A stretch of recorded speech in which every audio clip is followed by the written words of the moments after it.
Limit Break 2017. Speedrun marathon dedicated to RPGs. We are raising money for NAMI, the National Alliance on Mental Illness. Made even more poignant, of course, as it is currently Mental Health Month in May, so kind of makes this cause all the more fantastic and important. So, yes. Make sure, obviously, do check out more about NAMI by going to nami.org, I believe. Yeah, and you can also reach out to them via Twitter with @NAMICommunicate. You can find out more about all the things they do. They strive to help people, kind of crack the code, as it were, on mental health issues through education, advocation, and and listening. I think is the most important thing. Sometimes a lot of people feel they just haven't got anyone they can turn to, and that's the most important thing. I think that NAMI obviously do offer that helping hand and just an ear sometimes to support those in need. Of course, as I said, all donations do go towards them. Harry, give me almost a high five from eLmaGus there. We got one Bic as well. Boom, good run there, sir. He's getting ready for the run though. I think he's ready to defeat eLmaGus for the first time ever in his life. But yes, we do have a plethora of fantastic incentives that you can put your donations towards as well. We got, obviously, as we're coming towards the tail end of this whole event, we've got a few days left, 2, I believe. We've obviously got Earthbound coming up next. We've got a massive 12-man relay race. And you can name all the characters in that. So you can name Paula, Ness, Jeff. You can name the favorite thing, the favorite food, the dog. You can name Pooh as well. There's a whole bunch of things you can do. So, oh, I think I've gone. Or I just can't hear anything. Oh, that was my ability to hear things. We're just sorting out all of the tech on the desk here as well. What I'll do as well, I'll read through some of the donations we have received during that previous run from bichphuongballz there. So we have a $25 donation from Inland Loki that says, please read out during the unskippable Hollow Bastion cutscene. You know what? I'll leave that out then. I'll leave that one there until later. We'll come back to that. We have a $25 donation from an Anonymous that just says, thanks for your hard work. Thank you very much, Anonymous. A $75 donation from Arceus, which says, Team Jeff and Team Floor. Thank you very much for the donation. And a $15 donation from Umopu. That says, everyone seems to be donating, so I figured I'd better put some money into Kappa. And then in German, I'm going to try my best here. Let me just kind of read through it first of all so I know what's going on there. Irgendwie spenden jetzt alle, da dachte ich mir, pack ich halt auch noch mal was raus. Kappa. Siv Rummel, Doritos Rummel, Germensch Rummel. Thank you very much for your donation there. I do appreciate that a lot. We all appreciate it here. So yeah, one of those donations will be kept ready for the Kingdom Hearts race, or run a little bit later on. Making some headway here, obviously, as we are getting closer. I'll obviously take this opportunity to obviously shout out for the Yeti. They do have 9 very, very lovely designs of T-shirts available for you to buy to support both the event and obviously NAMI as well. $3 from every single T-shirt purchased via the Yeti will go straight to NAMI. You can check that out by going to theyeti.com/RPG-limit-break. The Yeti is spelled, the, T-H-E, and then Yeti, YETEE.com/RPG-limit-break. So make sure to check those out. As well, I'd also like to give a little bit of love to all of the artists as well who have helped create all of the banners, the logos, the layout you see here. It's all a community effort. So thank you very much to them. We've got the likes of LLK, Kari Fry, Mega Weasel, who did the emotes as well that you're all using in chat. If you do want to support further, you can obviously subscribe to the channel, get access to a bunch of great sub-emotes, and obviously support the cause as well. And of course, we do have for our for different language restreams, we do have a Le French restream, Germensch restream, and Japanese _restream. They are all, of course, twitch.tv/ the Le French restream, Germensch restream, and Japanese _restream. So yes, as I say, we're just setting up here. We've got eLmaGus, FeralPigMan, Bic there, and DDR to death off to the side. This will be an interesting race. If you don't know anything about Mystic Quest, it's one of those runs that looks amazing, doesn't feel quite so good when you're running it, but it's always a bit of fun. It's one of those games that will always be remembered quite fondly. It's not the hardest of games casually, let's say, but with a rocking soundtrack and a very, very simplistic gameplay, it's definitely a fun one for everyone. And it had one of the biggest rigmaroles is the naming between this and a previous game on the Game Boy, which is always a bit of fun. Look at Bic looking into the camera. He knows he's good looking. There he is. Everyone just gearing up now. Never thought I'd see the day of a 4-man Mystic Quest race. We are obviously currently at $68,000 total donation. So let's see if we can hit that 70,000 during this run. And if we can even go surpass last year's total of 75K, that would be even more brilliant. Obviously next as well, you've got Earthbound coming up later. Following that, you've got Kingdom Hearts 1.5 HD Remix, and then Kingdom Hearts Birth by Sleep Final Mix HD. It's 0.02/1.5 and Knuckles. The whole lot. Oh. We've got a little... I think that's just a projector. There we go. Hello, DDR. We've got solo DDR. I think that's just a paused screen because he's not frozen in time right now. Well, at this point, though, we do have a couple more donations just coming in. So we've got a donation from That Idiot You Hate, $25. It says, Team Never Lucky will not fail me. Baby Rage. Also, I want that Superboy and FFMQ cart. Thank you very much, TIUH, for your generous donation. So I see him in the back corner there, doffing his cap to the crowd. Thank you very much. And we have a $20 donation from Linfang that merely says, Kapo. Let me try that again. I can't really do the higher pitch. Kapo. There we go. A little bit better for me. Yeah, so thank you very much for those donations. Keep them coming in, guys. Let's hit that 70K total by the end of this very exciting, very humorous race. You've got some of the best commentators around as well for this in Velociraptor, Bic, and the Goose. There's a lot of people here who have been touched by Mystic Quest and have felt its joys, its pains, the ups and downs. Raise your hand if you've played Mystic Quest at some point. Raise your hand if you've speedrun Mystic Quest. Now raise your hand if you still speedrun Mystic Quest. The hands slowly go down. We've all had a go. It's definitely a thing that you've done at some point in your life. You can see the kind of grim smiles on everyone's faces, remembering that they are. Because Bic knows that he's in about 15 minutes, or 5 minutes rather, he's going to run Mystic Quest again. How does that make you feel, Bic? Exactly. Can't wait, dude. Can't wait. Okay. But yes. Welcome, welcome, welcome if you are just joining us. Of course, this is RPG Limit Break 2017 in Salt Lake City, Utah. I do want to obviously want to say a big thank you to all the staff and everyone who does work at RPG Limit Break, because not only does it do this fantastic event every single year, fantastic's my buzzword today. I'll try and mix it up a little bit. And not only do they have this event every year that obviously goes towards a great cause, and they put a lot of effort into that.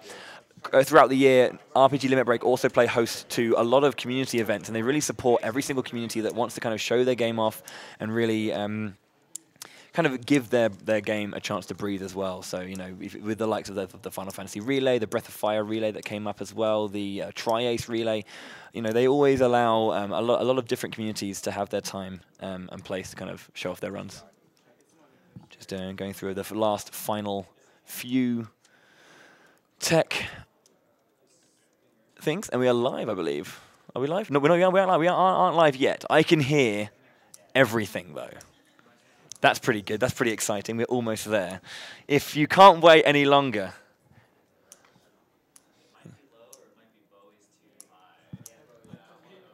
I am really high, actually. Yes, turn me down, please. Turn me down. I have a very loud voice, so it needs to be like, I'm not quite Meta Sigma. I'm like, just a little bit lower than Meta Sigma.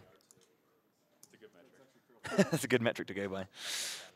Is that better for you guys? Yeah? Perfect. For Goose, how about Feral? Is that okay for you, sir? Bic? And DDR, is that okay for you, sir? The thumbs up. All of you are happy with game audio. All of you are happy with each other's volume. Okay. All right, give me just a minute. We're still figuring out some last things, but we're almost there. Okay. You're still good to announce. Puns? Just keep doing it. Keep doing it. Oh yeah, I'm okay for this as long as you need. There's NAMI stands, of course. Well, we're here to raise money for NAMI, the National Alliance on Mental Illness.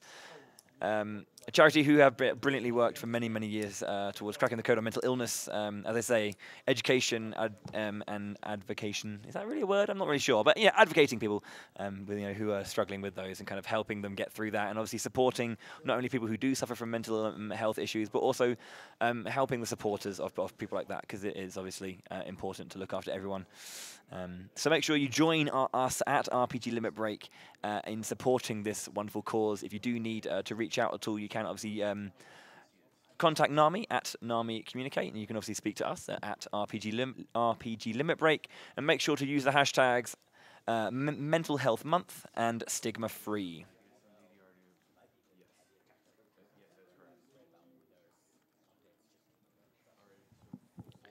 Okay, let's have a look, check who we got. Oh, hello. Okay, before we get this started, we do have, before we get this started, I do have a very, very big donation that I need to kind of read out here. So we have before we get started, we have a $400 donation, which I think deserves a bit of a round of applause. That is absolutely fantastic. From Gunarm Dine, and he says, this donation is given on behalf of everyone at the event who came together to spend day and night working to assemble Essentia's 4,000-piece world map jigsaw puzzle. I think we've just completed it. I couldn't afford $1 per piece assembled, but a dime per piece still works. As this is my final donation of the marathon, I wanted to thank the staff of RPG LB for their hard work and the attendees for making it a fun, successful, and memorable week. Also thanks to NAMI for their efforts in reaching out to those who need a helping hand. As someone who has contemplated suicide in the past, I know where to go for assistance if it ever happens again. Shout outs and thanks to Salesforce, the company I work for, as they are matching all the donations I've made this week. Also shout outs to my friends in the Let's Race with RPG Maker magazine, Super LP Heroes, and the classic Gaming Grand Prix racing groups. This donation goes towards the Earthbound race, since as we in those groups all know, everyone's favorite food is Lantis. Thank you very, very much, Gunarm Dine. That's a wonderful donation and very, very kind of you. And thank you as well for your lovely comment there. Oh, we have a $30 donation as well, actually, just to follow that one up, from Toby Camp that says, Final Fantasy Mystic Quest speedrun, just hold attack, right? No, that's FF13. FF13. Ooh. That may or may not happen, but thank you very much for the kind donation. Getting close to that 70k total, and that will be wonderful to reach. Do you not think? Do you think so? That'd be good to reach. I reckon we can reach it.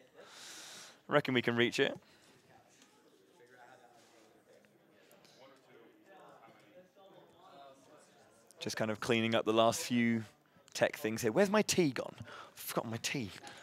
Sorry, this is the most important thing of the day, my tea. Electric shocks. Haha, tea. Uh-huh. There we are. Okay.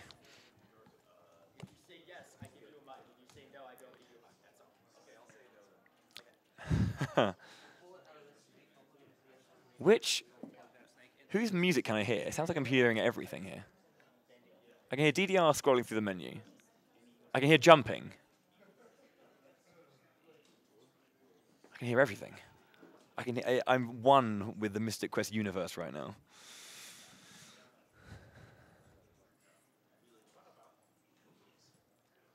Just gonna have a little cheeky refresh here. Again, if you are just joining us, welcome to RPG Limit Break 2017. We are a RPG dedicated speedrun marathon. Donating, well, all donations obviously are supporting NAMI, the National Alliance on Mental Illness. All donations that obviously you throw in at this point during the run will go towards NAMI.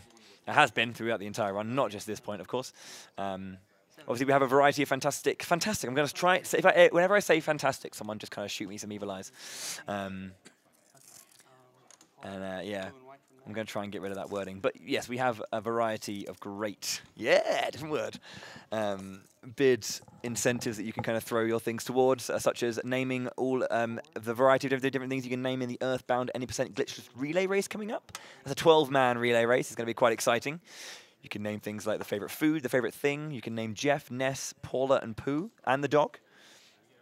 That's not all. After Earthbound, we do have Kingdom Hearts 1.5 HD Remix, Level 1 Proud Mode, where we can, where we still have a big incentives to meet. Currently, we can fight Kurt Zisa at level 1. That's currently at $275 out of 1,000. So let's see if we can meet that. And then we can fight Sephiroth at level 1. That's currently at $1,081 out of a total 4,000. So if we can reach that as well, that'd be fantastic for the 1.5 HD remix.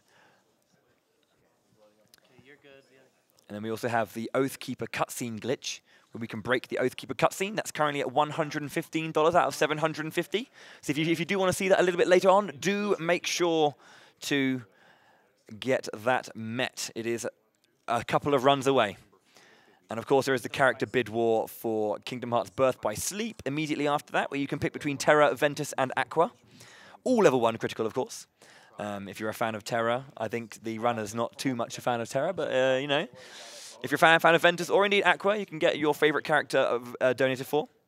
The bid war, as that currently stands, is $360 for Terra, $308 for Aqua, and Ventus in last place at $65. So if you want to see which one you want to win there, get those donations in. I'm not sure if you can hear the music, but it's pretty sweet. Mystic Quest definitely had a fantastic soundtrack, I'm sure. I said it again. Oh my word, fantastic. Had a very, very good soundtrack. A marvelous. Oh, I like that one. I like that one, that's good. There's the $600 in the lead for Lantis being the favorite food, not Jeff being the favorite food. I will be here during this entire race running for it. Yeah, I think we're gonna come. You're happy?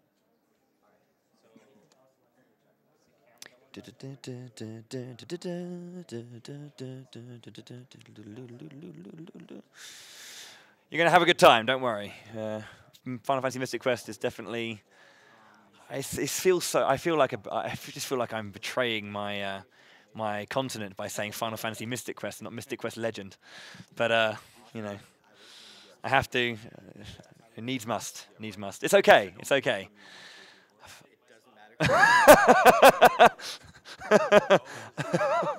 I would love to take your spot if my PB wasn't above the estimate. I'd love to take your spot.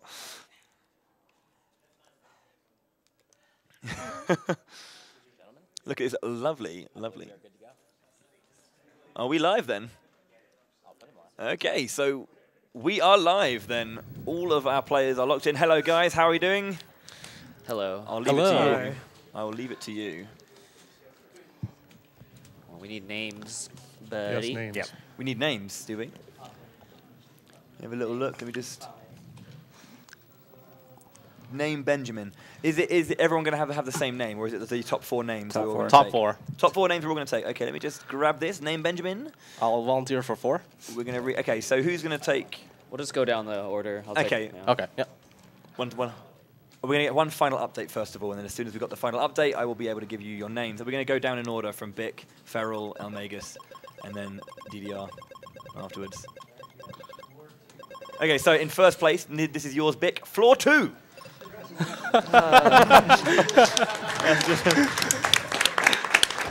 You'll understand what that means a little bit later. So is that a prediction then? We're not too sure just yet.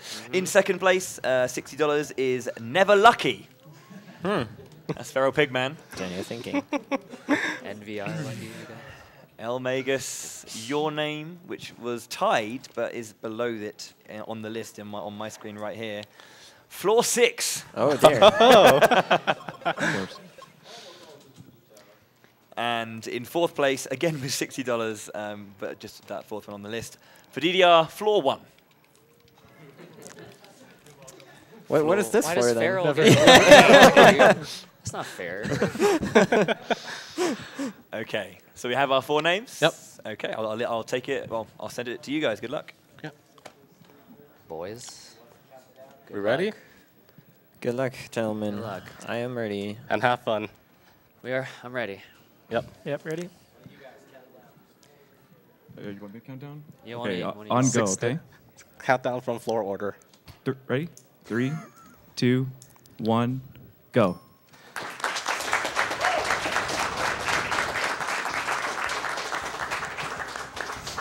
you guys tell us about the glory of Behemoth. Yeah, so this run starts out with a little bit of a cutscene here, coming up the mountain, and we get into our first boss fight, which is the Behemoth. And it's not as free as you would like to think. Behemoth can crit, you can miss, and you could end up losing this fight. So this is going to be the first major RNG hurdle here. And it's not because it's some weird speedrun tech. It's literally the first fight. You can die an infinite amount of times. Yeah, I've been in races where I've died 3 times, and I was like, well, there goes a I've lot of died time 5. already. 5. So, Nice. Nice crit. There you go. With the crit for me, dude. So there's an example. Enemy. Oh! Looks like I'm having fun here. so Magus got hit with it there. It's because you have floor 6. You know. You That's gotta- right, that's you gotta- right. You're gonna make gotta it back balance up. out. Yeah. It's manipulation for floor 6. I need a 20-minute lead for this. So.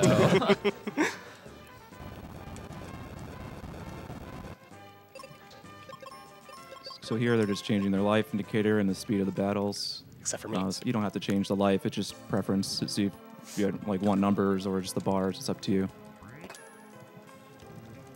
Yep, so first they're going to go into the forest of town and pick up Kaylee and pick up the cure spell. And then head back off to the level forest. And Kaylee's going to join the party under the severe protest of her mom.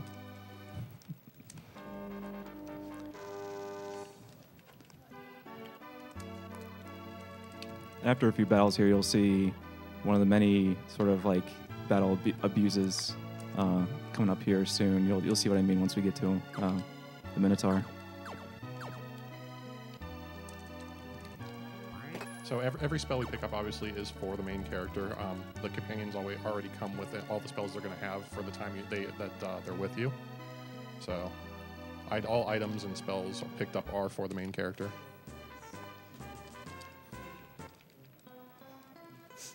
And so here Kaylee's going to show everybody how to use the axe, and then so when she finally gives it to you, so you know how to use it.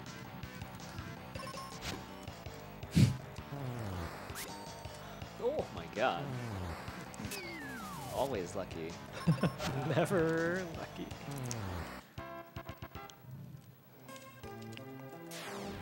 And so a lot of the speedrun is really knowing what to do with each encounter pack and when to use auto and when not to use auto. Because sometimes using auto will yield you the result you want, and sometimes depending on what enemies are in the fight at the moment, the companion will do something completely weird and slow you down. So you have to know when to switch to manual and when to just let it go. Yeah, we'll see later on that the companion might use something like Cure if you're under half health. And other variations that they can do too. So this is what I meant by see the Minotaur abusing the fact that life actually does damage to him.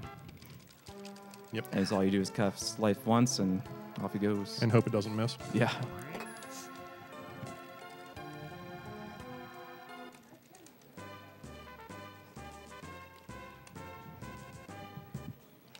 I just want everybody to know that I'm ahead of my PB.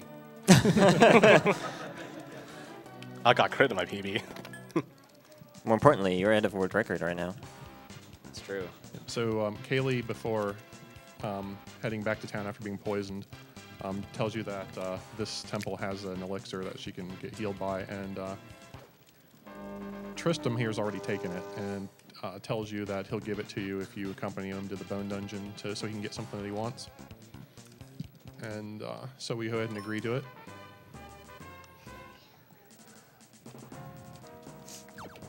So you'll notice when the runners enter the Bone Dungeon, this first treasure chest, they skip it. So the major skip in this game involves getting items in your inventory in a specific order and then abusing what you have of them. So the first item they actually want to collect is the magic seed, which allows them to restore their MP. And then they'll make a couple more. Some of them will probably do that. That's probably pretty par for the course to get at least 5 of them. So the treasure chest gives you 3, and then there's a really easy item manipulation that you can do to duplicate your items, and they'll make 5, a total of 5, or they'll have a total of 5, so they'll make 2 more. And they'll do that in encounters where they get packs of 3 generally if they can, because they're going to run away from those because they're slow.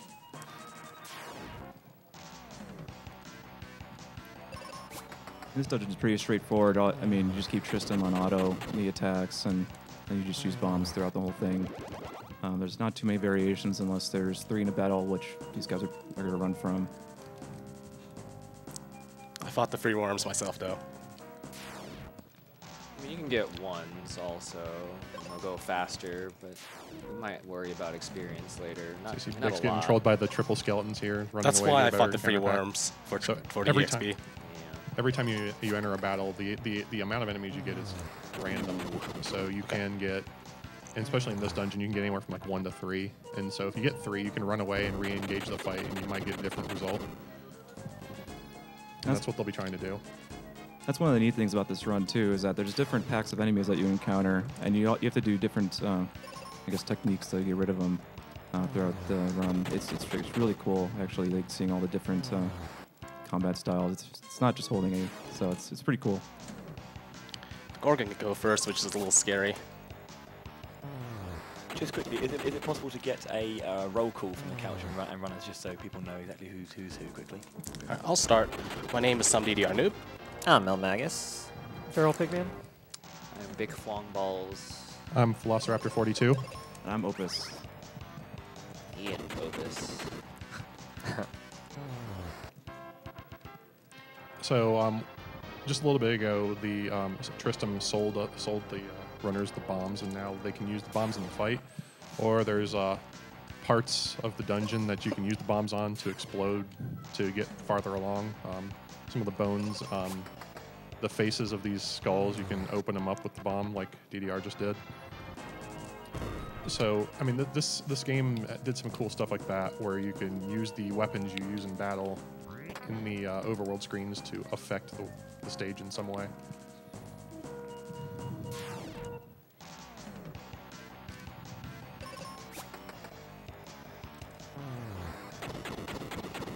So they've picked up the seeds, and so when you get encounters like what DDR did, DDR is going to duplicate a seed and run away to try and get a better enemy pack. So duplicating an item is actually pretty easy. You just make sure your companion's on manual, and you have the main character use the item, in this case the seed, and then when you get the companion's turn, you just back into the main character's turn and then run away, and it duplicates the item. Yeah, I guess because it checks make, or because you didn't actually use item, but I guess there isn't a check afterwards that that you brought it back, or you just you cancel and ran away. So just like, oh, I guess they need to give back a seed. So we're coming up on the first boss, the Flamerous Rex. So the runners will be using the cure spell on him because he is undead, so he's weak to it. And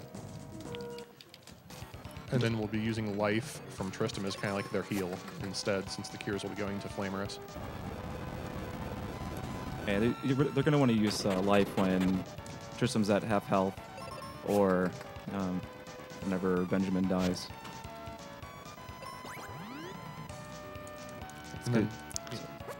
It's just pretty dangerous to have Tristram at below half health here, just because the Flamerous Rex can use like a Quake spell. So One thing that can happen is that white magic can miss, as you saw on my feed right here.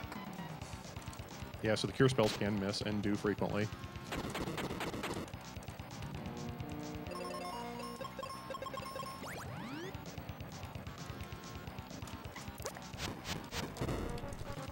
As you see there on Feral's screen, that was the Rip Earth spell. It's basically a Quake, and it's an AoE. He's doing it again. Main character can't even survive 2 of them, whereas Tristram can survive a couple. Wow, he is going eLmaGus got a hard, very good Oh my God. hard in the paint. Got a crit. But eLmaGus the first to clear, then DDRnoob. So we get our first crystal here, and as well as our first coin.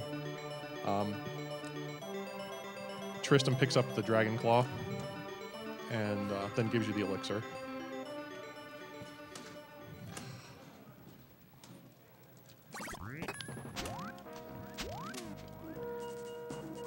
We're going to have to grab our first series of elemental coins in order to progress through the focus tower. Yep, so as DDR said, the focus tower has a series of doors, and they're barriers that will stay closed until you have the proper sand coin to open them. And so the sand coin here is going to open the first door for us and allow us to progress to the next area. Later on, we'll be manipulating the inventory to give us coins for later on. Yep. So one of the best parts of this is that there's a major skip where we'll be skipping the entire fire area, which is like a terrible, terrible area.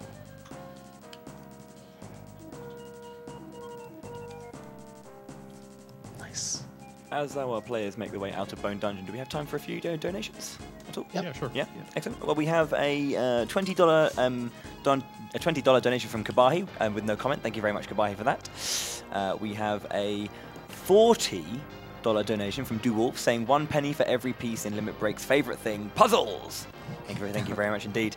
We got a $5 donation from Dark JDL saying, "Hey Bowie, what is the 255 bandana status?" I'll get back to you on that one. I'm never letting that go. You can pick where this donation goes to. Thank you very much. A $10 anonymous donation that just says, "Fantastic." Fantastic. Thanks so much for that. A $25 donation from Iceburner with no comment. And finally, a $5 donation from Isa107 that says, "I know he's in Twitch chat, so I expect some reaction. Hey Brasentia, thanks for donating such a great grand prize. That's really generous. And happy birthday, Solomon." That's gonna go on for a while, isn't it? There we go. Thank you very much, guys. So the runners are picking up the cure potions on the way out now as part of the inventory manipulation. And they all have to be in like a certain slot too. Well, you want the seed to be in a certain position, and cure spells or cure potions. Sorry, but we'll see how that turns out once we get to Fireberg later on. Yep, and so they'll be doing that. They'll get the seeds first, then the cure potions, and then when we get into the next area with Aquaria and the water crystal area, they'll be picking up some refreshers, and then some heal potions. And that's going to complete their items being where they need them to be. MILF.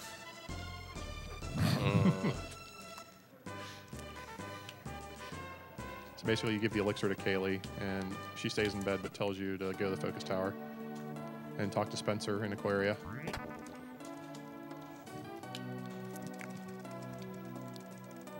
And so we encounter Phoebe, and we ask, "Hey, do you know Spencer?" And she's like, "Leave me alone, I got things to do." And then we chase her down, and she joins.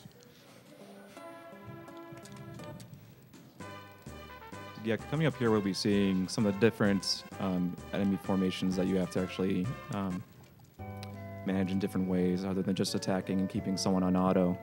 There'll be variations where you have to take them the manual and cast certain spells, because certain enemies are weak to certain things. Like for example, there's worms coming up here that are actually weak to like the Quake spell, which you get to use with Benjamin, and all the enemies are weak to the Fire spell, which Phoebe has, but she casts differently depending on the types of enemies in the groups. So we'll see that here. Yeah, it's kind of like if they're all the same, like eLmaGus just got, she'll just auto fire all of them. But if it's like 2 scorpions and a hedgehog, she'll cast fire on, I think it's just the hedgehog. Just a single enemy, yeah. Yeah, and it's slower. And whereas you can just manually have her cast fire on all of it and kill it.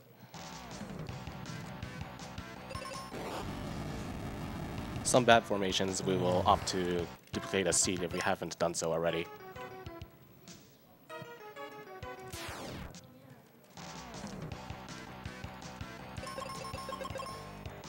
So like, Magus just ran away from that one because it was a hedgehog and 2 worms. So he's also opting to duplicate his seeds there, it looked like, too. And from the pace it looked like, it didn't seem like he had to dupe a seed in the Bone Dungeon. I didn't. No. Yeah. That was a really good Bone Dungeon. Yeah. Oops.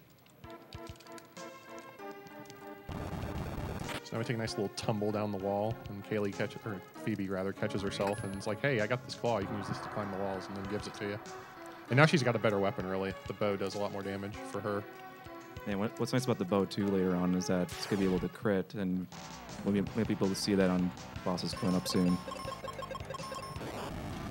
Because both Tristram and Phoebe's bow have the shoot elemental property, which I think, not sure if you guys can confirm, has a higher base critical rate, or I'm not sure about that myself.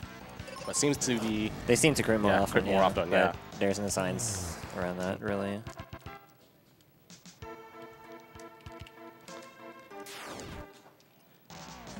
Yep, and also there are enemies, of course, weak to that element. So like a lot of times, like the birds are weak to the shoot element. Yep, we will be seeing that in the next dungeon for sure. Yep. And as a backup, this dungeon as well.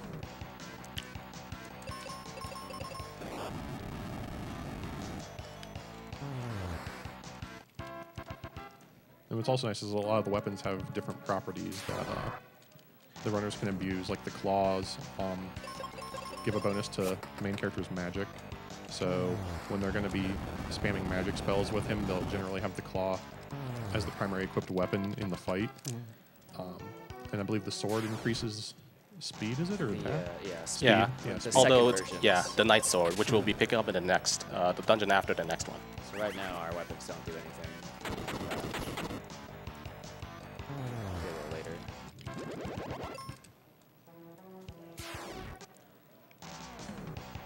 And so the turtles are weak to thunder, so you'll see Vic fighting them, and Phoebe will generally take care of them in one shot too. What's also neat about going through these dungeons is that you kind of have to manage the amount of magic you use, and like when like find a spot where you're like what's like the most optimal point to use a seed, and because you don't want to use it too early because like you have to you want to have like you want to use it right at the right moment for like complete out your whole magic pool, and because we want to make sure we have enough magic going through the next the ice pyramid that's coming up and everything too. Exactly. So they're gonna optimally they're gonna be using their first seed with I believe 1 or 2 encounters to go until the boss of this dungeon. It would be 2 encounters. 2. That's what I yeah. thought. Yeah, 2 encounters. So optimal magic use is imperative here. And so this is the dangerous part about the fight that Vic and Feral are on, is that those centaurs, I believe they are, can confuse your party, and if they confuse both of your characters, it just drags that fight out. And then perhaps Phoebe uses extra magic that she didn't need to use and puts you in a bad spot. On my end, on the second fight, I got riddled 3 times, but all of them were on Phoebe, so I was very lucky there.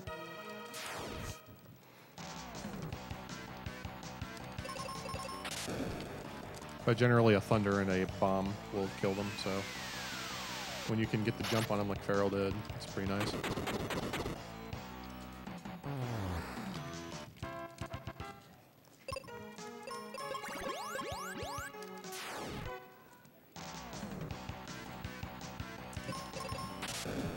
Birds are a little dangerous. This is our first real jerk bird.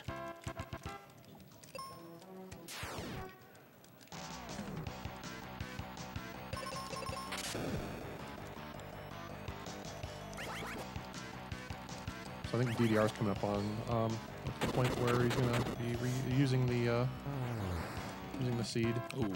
Oh, that miss. That was good. Okay. Yeah, I was fortunate there. Because I used a lot of bombs, and I want to conserve my bombs myself. Right. Another big part of this run is bomb management, because you do use a lot of them throughout the course of the run. Yeah, you want you want to use bombs throughout the run because they never miss, unlike some of the weapons you have. So. And also they're AoE, so it's Yeah. nice. Very good on my end with the birds. So for this boss, you basically want to attack with Benjamin, have him just continue bombing. Even if he gets killed in this fight, Phoebe can just continue shooting arrows at Squidite, and he'll fall down fairly quickly. Yep, and this is where you can see the bow has the chance to crit, so maybe we'll in the run we'll get lucky and have that happen. And Kaylee should do about double damage with the crits. Or I keep calling Kaylee Phoebe. One of the great things about this game is just how like the monsters have multiple sprites depending on how much damage they do or they take. It's kind of one of the really neat things you don't see in a lot of the Final Fantasy series.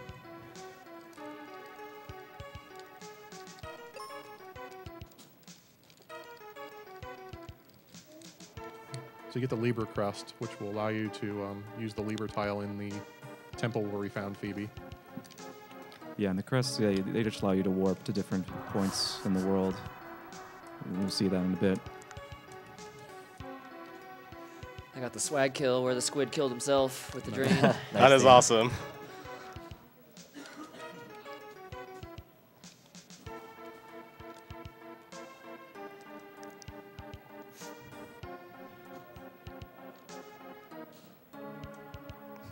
So I figure what happens when that some enemies can leech off of you, but sometimes your partner has like resistances to it, and the enemy gets damaged instead of the partner.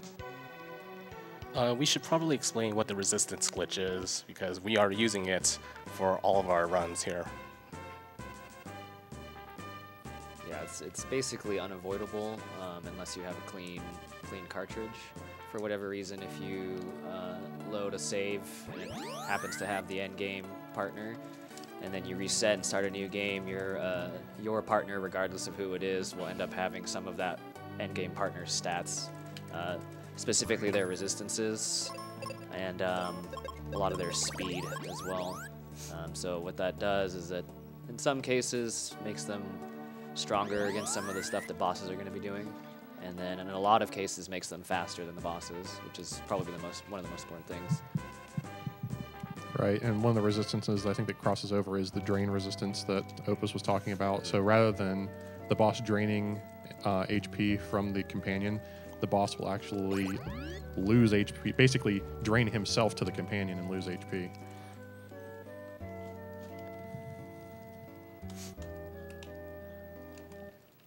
So we get a little bit of water, and it's not enough to restore the entire area.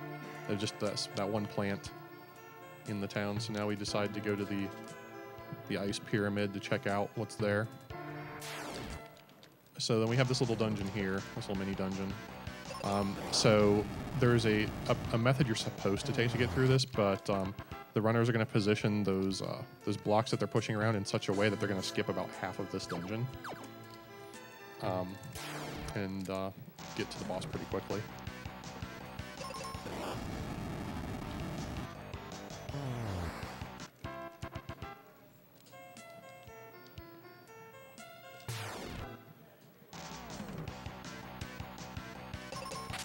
So here's another instance of the encounter packs. You can get the water hags that are weak to fire, and you can get the lamias that are weak to thunder. And you can get a combination of them as well, which can be annoying. Yeah, it happens in the Lamia fights often. It's like, I think it's the last instance where you can dupe your seed without using them all in the ice pyramid. Well, one of the last ones. And we usually do that when we have the hag. I'm level 7. Level 7 is very unfortunate for this because, I made a mistake there. These guys complain about too good RNG. Yeah, I am. I think I know the backup for this. Classic. So you'll see Magus setting up the blocks in the proper manner to skip the entire right half of the dungeon. Oh boy. Oh, maybe I should have fragged for This that. is gonna be fun. Let's try that. Yeah, this is an instance of your enemy packs are random. So you can get 1, 2, or 3 enemies in various locations, and sometimes 3 enemies will take longer. 1 enemy you can usually kill instantly, but you get less XP. And in Magus's case, he didn't gain enough XP to get level 8, which is what you want in order to survive some of Crab's stuff. And just gotten it on the last encounter. Yep. I made a mistake there, which cost a bit of time because I did not have Phoebe on auto there. And So- she used my last thunder there. And I have to basically keep Benjamin around for a little while at least. And it's gonna be hard to do that because he's a one-shot now instead of surviving attack. That and the crab can use a stare attack, which can confuse a party member. Yeah. That's why we grabbed the heal chest to the left of the crab before we entered the fight. Yeah. Also, this is another instance of where the bomb is nice because it doesn't miss. The crab's actually weak to the axe, but the axe can miss. So the runners are going to opt to use the bombs instead because it doesn't. Sweet. Benjamin, you did well. Perfect. Ooh, that is very unfortunate for Phoebe. Yeah.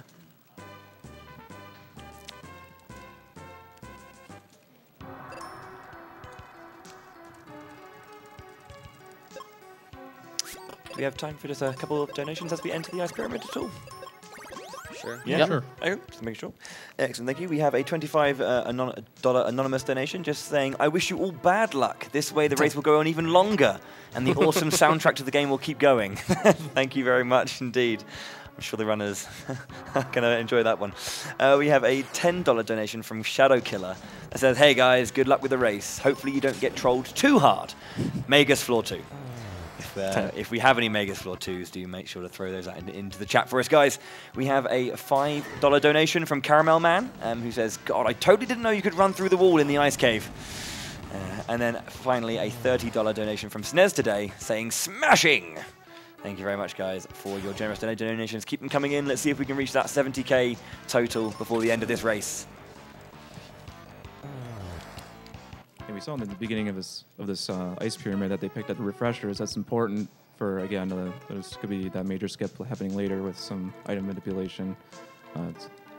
We need to be in that, or have them be in that spot. If it were to be any other way, the items could end up or you might get different items with this. So I think it's like it's an underflow or overflow. I forget what we would call it, but you might get certain items later on. If you do run out, I don't know why I don't want to use refreshers, but if that does happen, I think I don't really know what you can really do about that.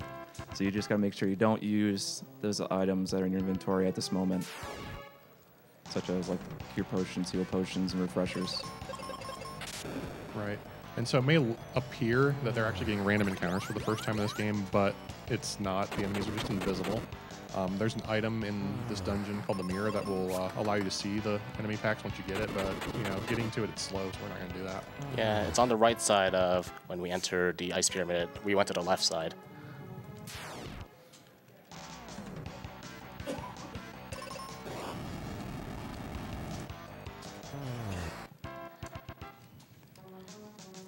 Here's the first instance where spell management is really, really important. Well, as if it wasn't important before, it's very essential now. At least to me it is. Yeah, you want to minimize the time you spend in menus, obviously, so you have a very finicky amount of spells you can use with Phoebe at this point. The ideal route uses like five seats total. We grabbed the 3, duplicate 2 of them, and by the end of Ice Pyramid, you want to basically use your last seat here, which perfectly also sets up the skip that the guys talked about earlier. So, and the biggest problem with the pyramid is that a lot of enemies can have a lot of different formations, so you kind of have to work around here a little bit here and there, because depending on the formations, you might have to use fire, you might have to use thunder, or even get more creative. So yep.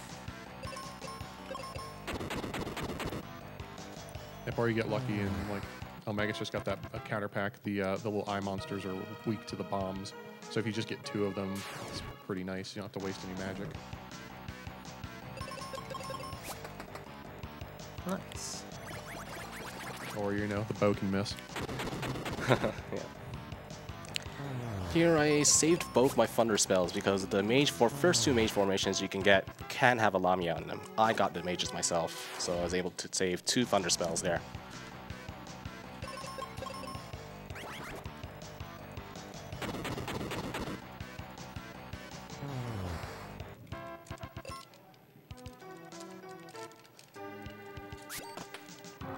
So that what you saw on eLmaGus screen is another one of the instances I was talking about earlier with how you can use your weapons in the non-combat screens to manipulate the environment. So there's switches on some of these statues, and you just poke them with your sword, and it activates the switch.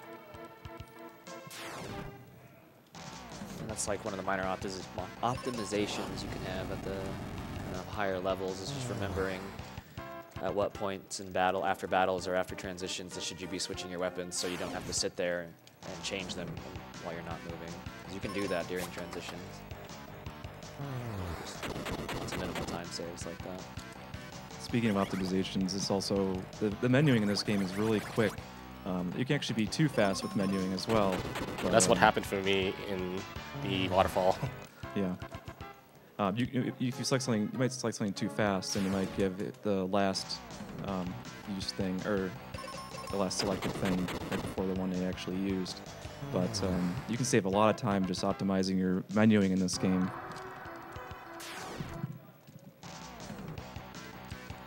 And it's really the only control you have over the entire game. Yeah, pretty It's much. the only thing you can do. And even then, the AI may not do what you want it to do. That does happen sometimes, yeah. Yep, so we don't get the mirror like we were talking about, but there is an item they do kind of go out of their way for. And it's an armor that will allow Benjamin to resist water spells, which is going to be handy for the boss.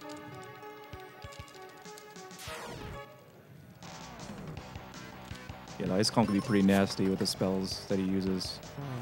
So we're going to hope that he doesn't use the Waterfall spell over and over again.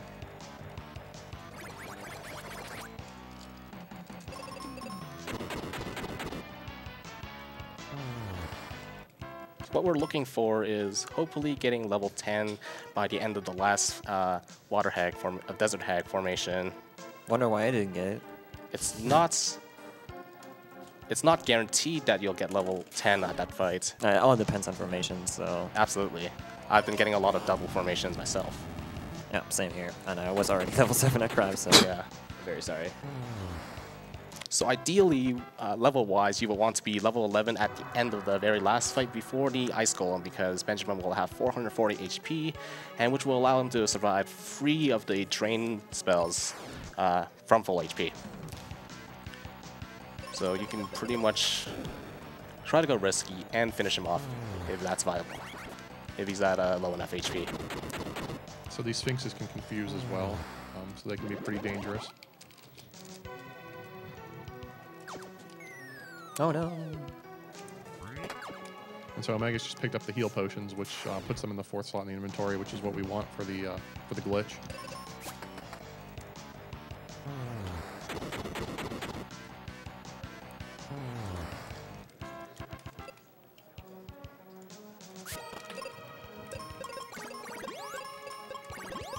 So yeah, when they heal themselves after battle, they're going to be using Cure Spell, and it is faster than going down and selecting life on the Phoebe. Later on, like when I first started running this, I wanted to be careful with what I selected because later on you get the exit spell, and that it goes in the 1st slot, unfortunately. And so if you're more comfortable, you can select Cure. But if you're doing these runs, you're halfway through a dungeon, you don't want to use exit. It's a very devastating thing. You can go right back to the beginning, and all the enemies spawn again. Yeah, so we'll get to know what exit does in full or like we get to see the full power of exit, I should say, as soon as we get it after this dungeon. right. So eLmaGus just picked up that noble armor, which is going to give his floor 6 character there the water resistance that he's going to need for the boss. And so speaking of exit, so you notice we've been basically ignoring the battlegrounds as we've been progressing through these worlds here. There is one we're going to work down, and that's the one that actually gives you exit. And it can be pretty deadly, so a lot of times you'll just see them, if they get anything other than the single encounter pack from it, they're just going to run, because it's going to go first and then do a bunch of shenanigans with Confuse and whatnot. There's a nice item coming up here. Magus is going to be getting into it soon. It's a Night Sword, and it's nice to have around because it allows Benjamin to go faster, which could, actually, so it makes it allows him to run most of the time. I think every time or most of the time. But if you don't have that equipped, you won't be able to run as easily. So it's very important throughout most of the run, actually. The Night Sword gives you a speed bonus of 5, which we don't really have science on speed, but it somehow influences getting back attack, being able to run away and all that, because then going before enemies, obviously. But it's seemingly random, but you do notice a difference, let's put it that way, whenever you have the sword equipped. So you want to have it around whenever you want to go first or, yeah, want to run away or stuff like that. Oh, no. Unfortunately, someDDR accidentally fell down. That's the tough part about that walk that he was on, is that you can just walk off the ledge and fall, and that just eats up a bunch of time. Yeah, you can sort of buffer movement, but sometimes it doesn't go your way. Sometimes you just press too much or too little, and sometimes you just don't turn correctly.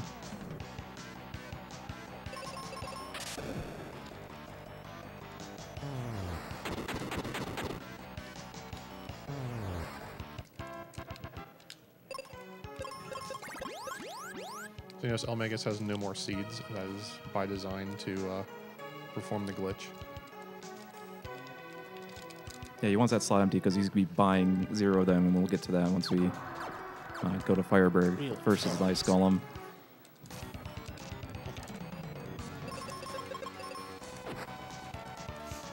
His main strategy is use bombs with Benjamin, use fire with Phoebe, and that's going to be that's going to be the whole battle. Unless Phoebe gets too low of health, which you want to heal.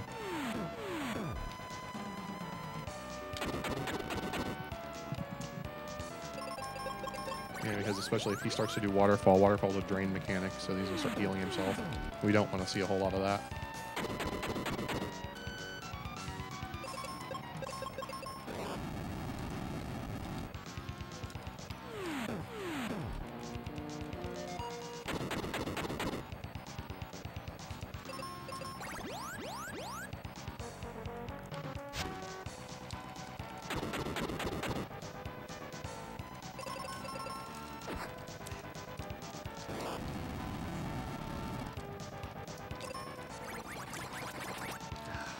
Yeah, one problem with those Sphinxes is that you can get double riddled, which allows both your guys to get confused. It's a big pain in the butt.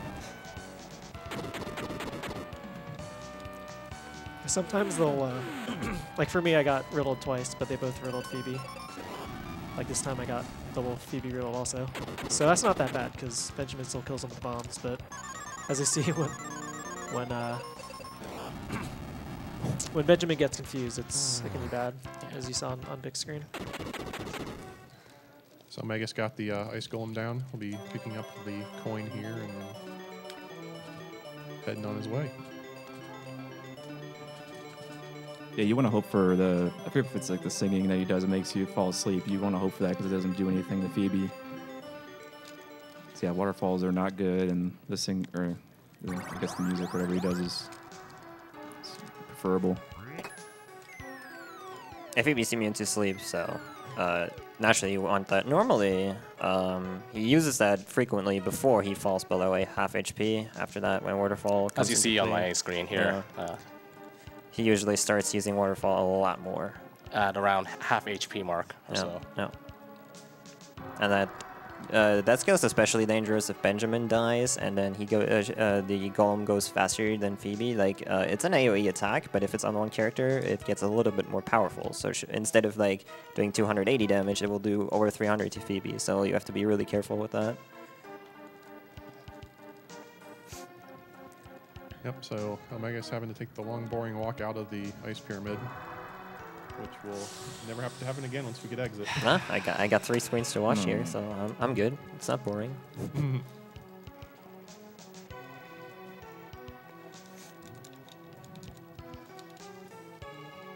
Do we have time for a few donations then, just whilst we were heading out? Yeah, I think so. Yeah, excellent. Thanks so much. We have a $25 donation from Starsoul KLR. It says, there's one major problem in the upcoming run, as in the run after this one. There's not enough Jeff. We need some more Jeff-bound in our lives. Thank you very much.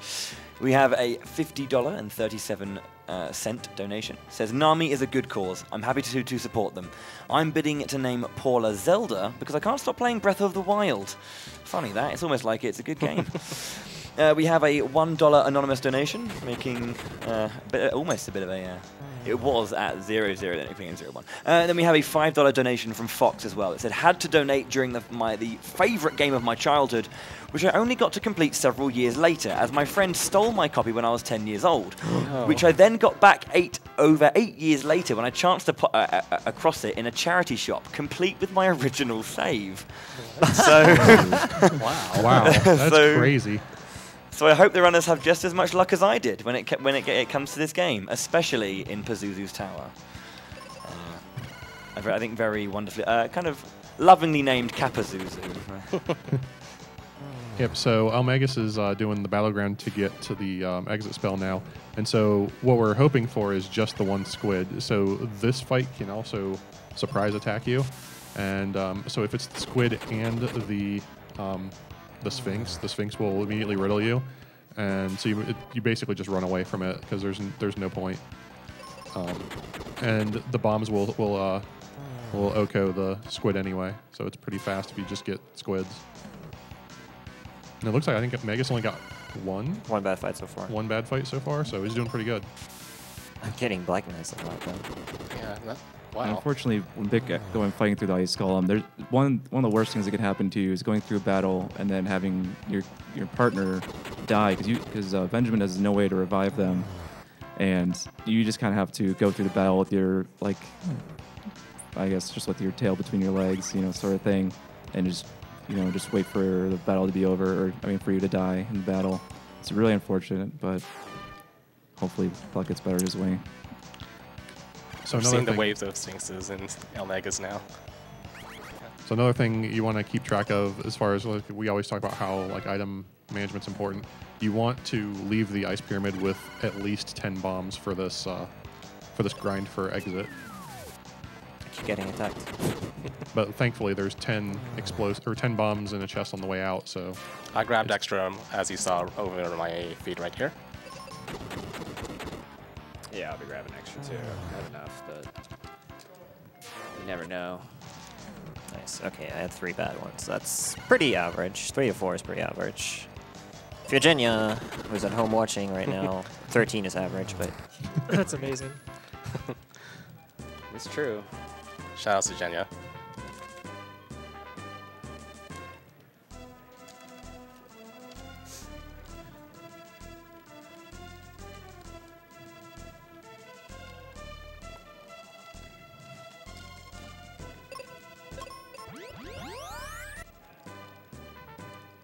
Yeah, one of the first instances of using exit on Magus's screen. Just allowed him to exit out of that location very quickly instead of having to walk all the way back. It's be very handy coming up throughout the whole run. Yep, and so eLmaGus is coming up on Fireberg, where we'll actually do the skip. So for whatever reason, the game lets us buy 0 of an item. And since we don't have any seeds, we're going to buy 0 swords. seeds and be able to use the 0 seeds, and it's going to underflow, and it's going to cause all sorts of shenanigans.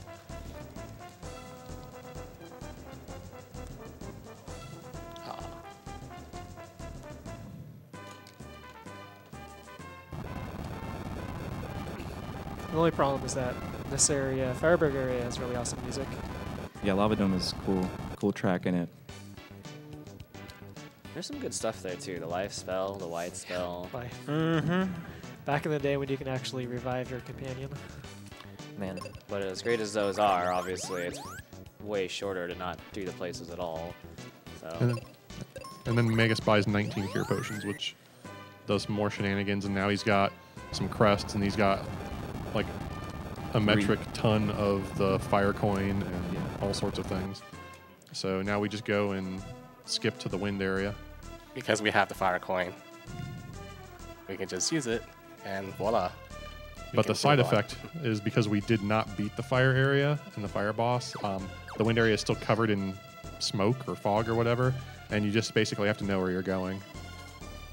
Which fortunately on the world map you don't have to move around like freely. You just have certain dots that you will move to automatically. So that's kind of nice. If we would have to move around blind here, that would probably be a bit of a problem. A little bit more difficult, but yeah.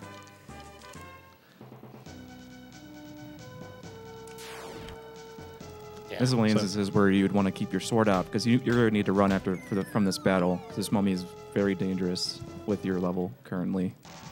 Yeah, this is the true final boss. Mid boss for me.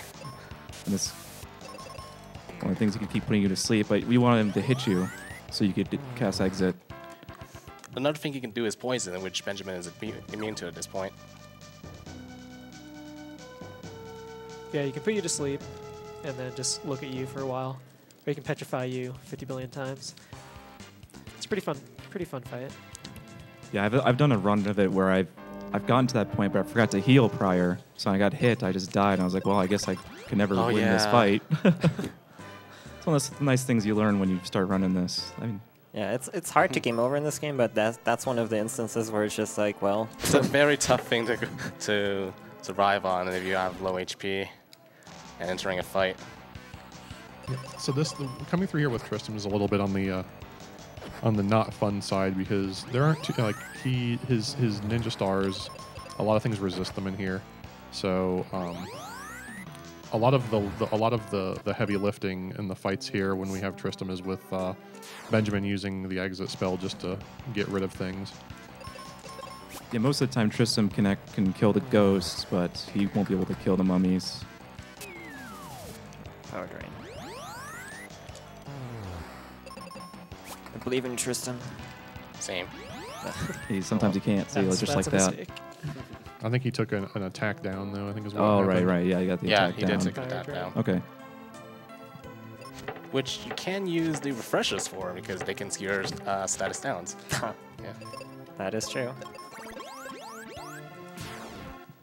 Yeah, one of the other side effects of the skipping Firebird, nice miss, which you've seen all of us do, and then it'll happen to Big also. You get to this fight, and this random guy just runs out of your party. You've never seen before, but he's just hanging out with you. We call him the floor warmer. The game assumes you already have Ruben because you're past. You know, you've used the fire coin. Truly never lucky. Yeah. Yeah. Totally never. Fourth try exit. Dang. So basically, you get to the end of that little forest area. You try and talk to the tree. It doesn't talk to you, and then you go, "Oh, maybe we should go talk to Kaylee." And she's just kind of randomly in Aquaria now, sleeping in Phoebe's bed. Yeah, she was a little sick and all that. She couldn't really do much, but all that sleep really became her will. We're gonna find out soon. She's gonna join the party, and she leveled up just a little bit.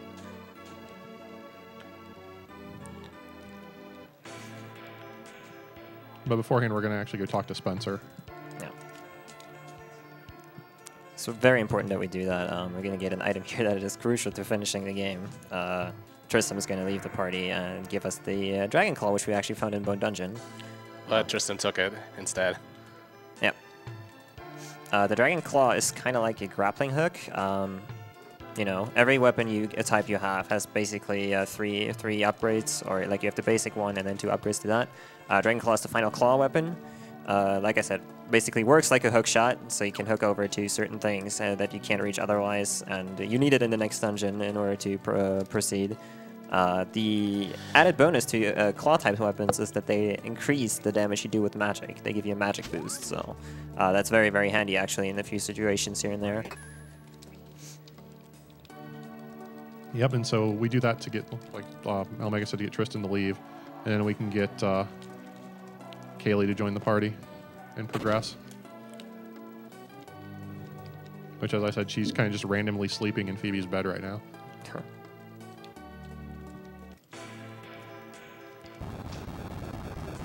And that's a lesson from Phoebe, don't play with explosives, kids.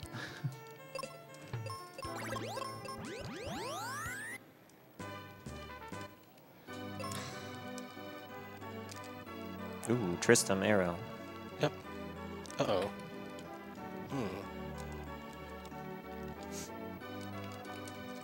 So yeah, there's 2 options you can do with in the speedrun for getting the arrow spell. I opted to use Tristram. Yeah, it's a bit harder with Tristram because he's a lot weaker than Kaylee. Kaylee leveled up to level 31 after being level 3 at the start, so just by lying in bed. I guess that's how it works in Final Fantasy games. But yeah, Tristram is a little bit weaker, so there's not really much of a time difference. It's just preference, really. Yeah, pretty much what it comes down to there. The one thing that you have to do with Kaylee here is that I'm going to exit the tower and re-enter it, basically, while with Tristram, you can enter the tower, go down to Arrow, and then exit from there. So you don't lose that much time right there. Never mind the difference, though. And so now, as eLmaGus said, we're going to get a copy of Arrow for Benjamin. Kaylee came with Arrow as well when we got her back, which is really good for the next dungeon. A lot of things are weak to Arrow, so be hearing the Arrow sound a lot. Vacuum sound is a very novel sound effect. And we get a small taste of Doom Castle music, which is amazing.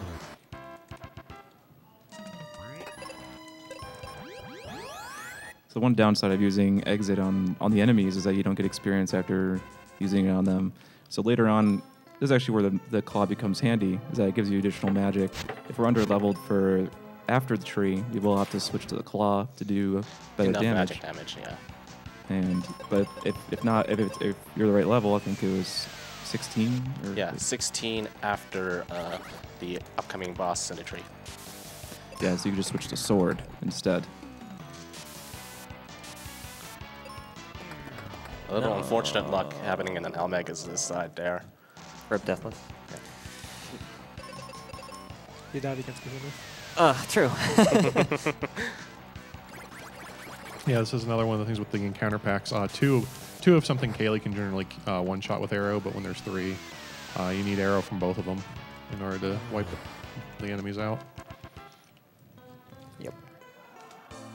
Yeah, and upcoming in this tree that we're going into, I think it's player preference whether or not you want to like kill one of the enemies and then have then you use an AOE arrow, because if you hit two people with arrow, it'll typically kill them. But if you do just have all three, you have a chance for the enemies to fight back pretty hard. So, but I believe it's faster if you do AOE with the pack of 3 with arrow. I don't Ideally, if you can always AOE a pack of 3 before they go, it's faster. Okay. But that's not happening very often, because Benjamin at this point, you can imagine, we're slightly underleveled, so he's relatively slow. Sometimes you forget you have exit, so I did walk a few chops there. It happens to all of us.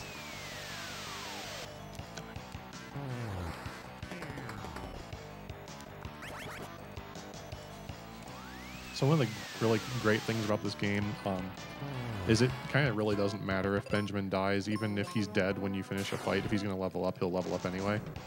So you don't really have to worry about making sure he lives through fights.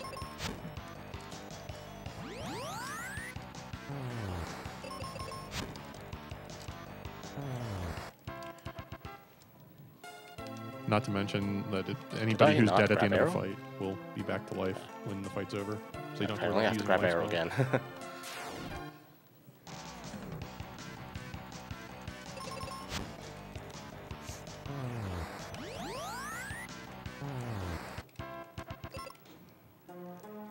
Although, I do need the EXP.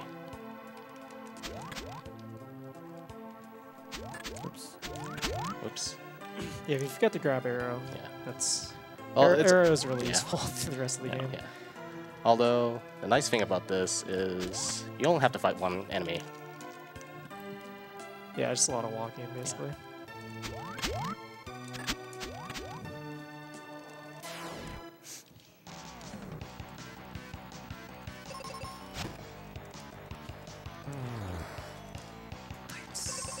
And the first, Sorry.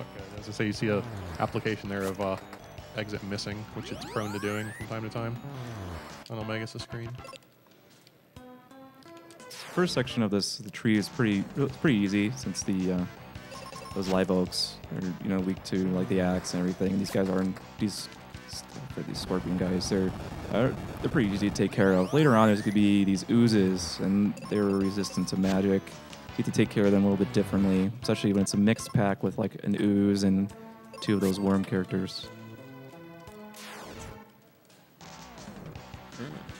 Yeah, so in this room here, Leeches. generally you're going to get encounter packs of 2 these leeches, which is what you want, because then Kaylee can arrow them down in 1 shot. But occasionally you're going to get a pack of 3 like eLmaGus just got. So it's kind of like runner preference, whether you just want to hammer through them or run and see if you get a better pack.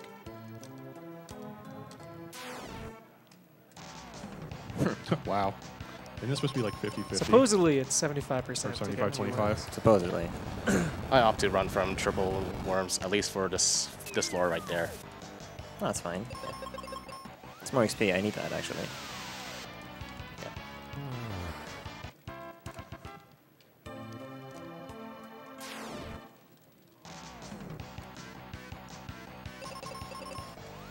I always thought it was kind of neat that they had the thought of programming trees in this game to be weak to axes. That's Yeah, all the enemies with different different weaknesses is really, I like that. It's really neat how they added that sort of flair to the game.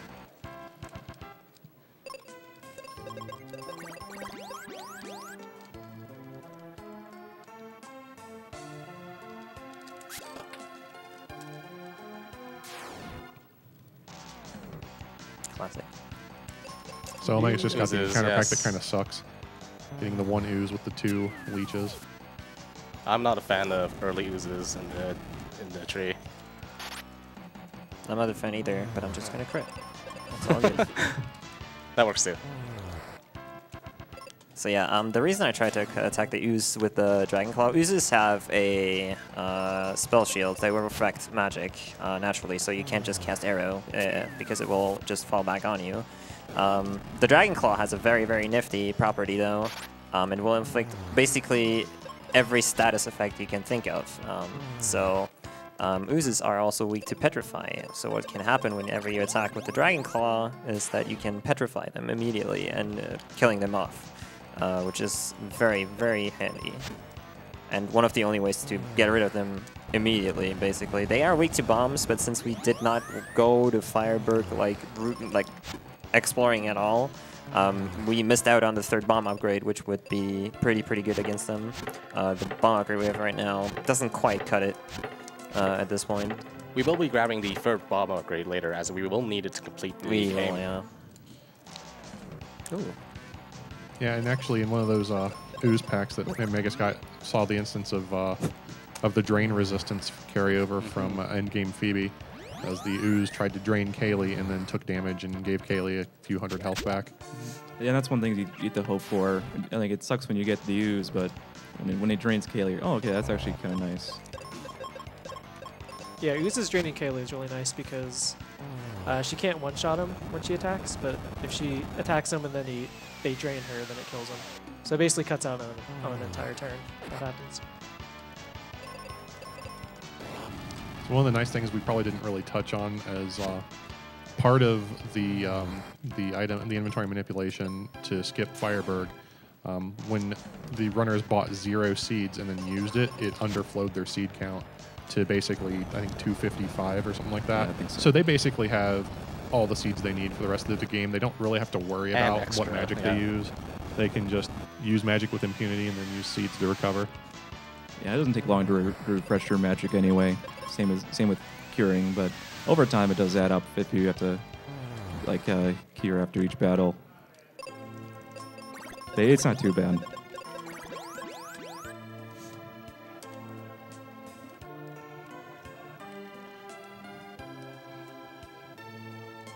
But obviously, so the game can't display 255, so the game just says 99 for a while under their seed count. Until you reach actually 99. Then when you use one, it goes back to normal.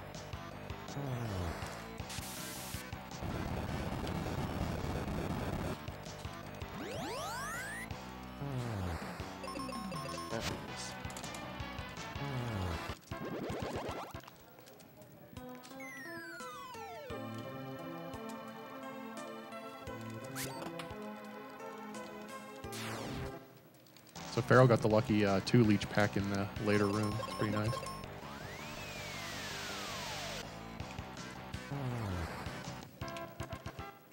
Do you have a small time for some donations, chaps? Sure. Yep. Excellent, thanks so much. We have a $25 donation from Cyclone135, who says, thanks for the very, very fun week. Put this donation towards winner's choice, which is really Pazuzu's choice, probably. Good luck, likely. runners. Good luck.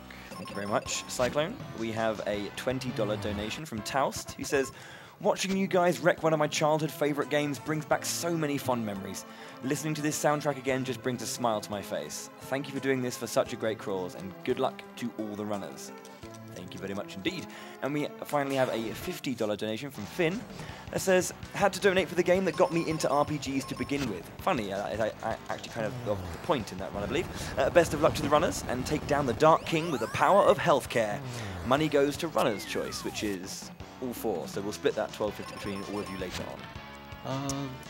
I'll very put much, it guys. towards the Vivi Quina wedding scene in Final Fantasy IX. If that hasn't been met yet. No worries, thank you very much.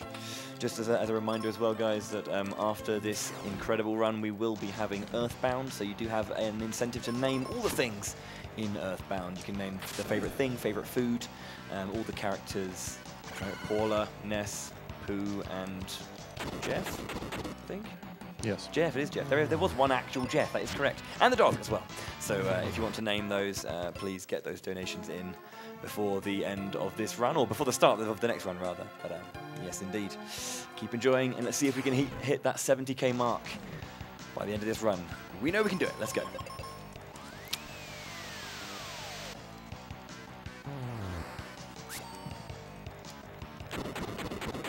So just to bring it up, if there's any people out there that are looking at this and wanting to potentially learn to speedrun it, eLmaGus wrote up a really good guide, and it's actually on GameFAQs of all places, in the Mystic Quest GameFAQs page.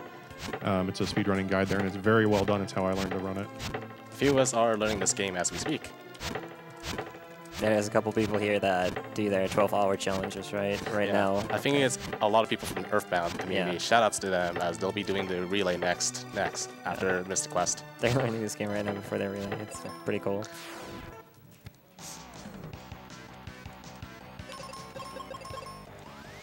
It's also a Mystic Quest tournament coming up. That's true. Just like what, like a month or so? I think signups close in June. Yeah, you have plenty of Yeah, time so to next enter. month. Yeah, you probably have to ask Fiesel about that. Like, he's the one that's organizing that. That is correct. Yep.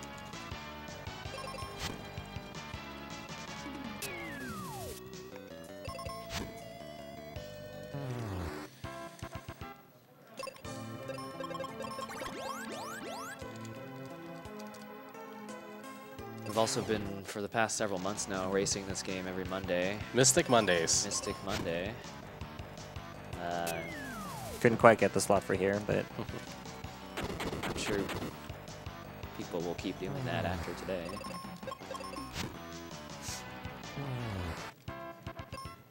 They might not be named Big though. Vic's retiring after he gets a sub 2 right now. Oh, yeah, totally. I think we're a little off sub 2 pace right now.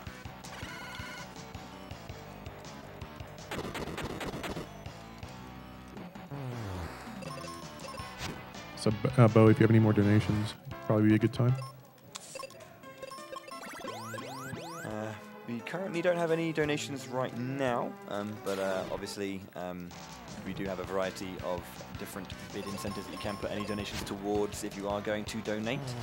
Obviously all donations go towards NAMI, the National Alliance on Mental Illness, which is obviously what RPG Limit Break here is supporting. So yeah, make sure to get those in. I will need to obviously grab the runner's choice from players a little bit later as well, just as a reminder. But yeah, we've got about another, optimistically, we've got about another hour, just depending on how Pazuzu says, or depending on where he goes. We've got optimistically another hour before the end of the run. So make sure if you do want to donate towards the Earthbound incentives to get them in within that hour. Let's see if we can break those limits. Yeah, I said it.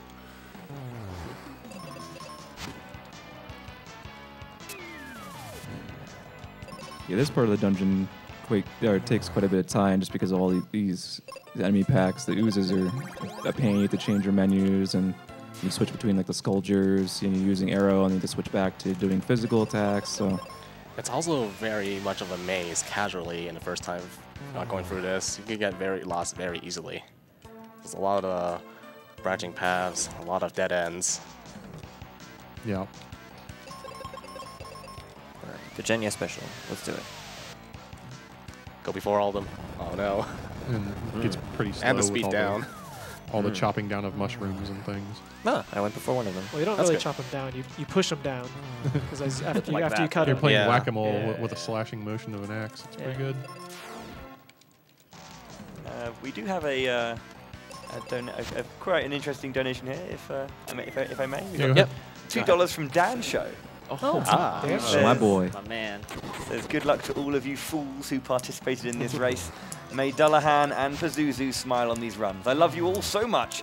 Big kisses to my secret lover Bic, and tickles to my handsome man Feral. Enjoy your floor twos, gentlemen.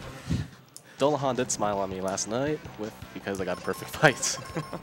We'll see him after the tree. Thanks, Dan. I can't wait for the Dan Show PB. It's gonna happen soon. That's not. The optimism. He's gonna have a 213 forever. If you're listening, Dan Show, prove him wrong. Prove him wrong. Nothing but Mystic Quest until the sub 2. Go. Oh, the challenge. You have been called out, sir. So the whole, if you're not familiar with speedrun or with the game in general, the whole floor 2 thing that's been being tossed around, the final dungeon of this area, Pazuzu's Tower, the boss Pazuzu basically just stands in an elevator, and when you talk to him, he'll change floors. And every even-numbered floor has a switch that you can lock it so he can't progress to that floor anymore. Floor 2 is the worst floor to get. Optimum floor is floor 6 because you can just hit the switch, walk up to him, and engage him in battle. The difference between the two is generally around like 9 minutes. Yeah. So it's huge if you get floor 2. Yeah, this time difference between floor 6, the best case, and floor 2, it's roughly around 10 minutes. Floor 5 is roughly around the middle, which is like the average RNG you can get.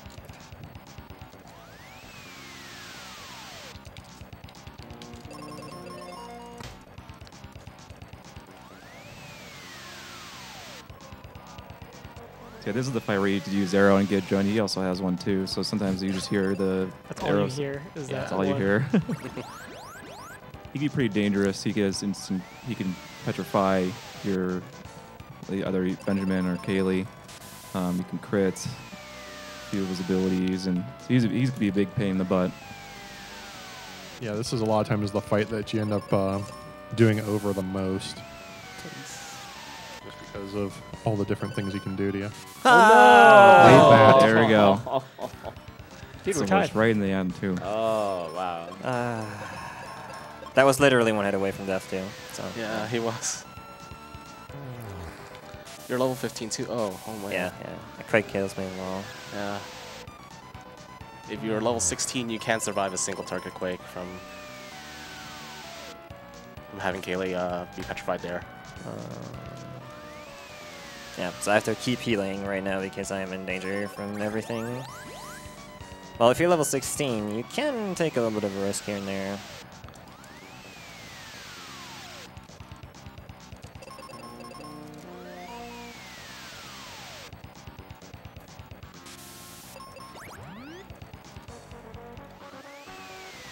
So one of the neat little optimizations is that if you have heal potions, the companion will prefer to use those over spells, and that's actually important because the inventory manipulation glitch will get used one more time, and that one is based off the heal potions rather than the seeds. So It's- we want to have 0 heal potions by the time we get there. Go Feral. Yeah, it's more like we need to free up that slot where the heal potions are. Yeah, rechange. Oh, man. Go Feral Godman finally showing his true colors here. Here we go. And now we got Goon Kid. Goon Kid. Sub 2 pace for sure. Oh yeah, definitely. Yep. Definitely. It's supposed to say "Go on, kid." I don't know why. But Everyone loves to call it Goon Here's Kid. Goon Kid. It's because that space between the two O's is just too subtle. If I would have died, man. How was that sick face? Plenty of race left. We still got the tower to go. So you'll notice that Feral isn't just like exiting out of here. So what the runners do now that basically they have free reign to go do it, since the boss is dead, is they're gonna go grab the meteor spell, and because that's huge for the next area of the game. In general, Meteor is going to be really, really useful. It's very big for the next one. That's the main reason we pick it up. It's still going to be useful later on. Not quite as useful as for the next area, but we're still going to use it. Right, because there's still going to be, even in the end game, there's still going to be some mobs that are resistant to flare that Meteor will be useful for.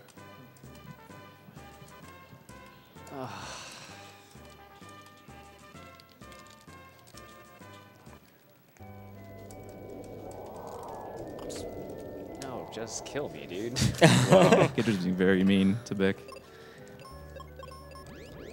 Yeah, that's one of the things this game is good at. Like, you know, dying is not even that terrible if it happens fast. It's like the game tormenting you a couple of turns. That's what really makes this game special. That's what happened to eLmaGus because he was one hit away Yeah. on Ghidra. So eLmaGus did just pick up the Cupid Locket, which is going to give Benjamin some more resistances necessary to...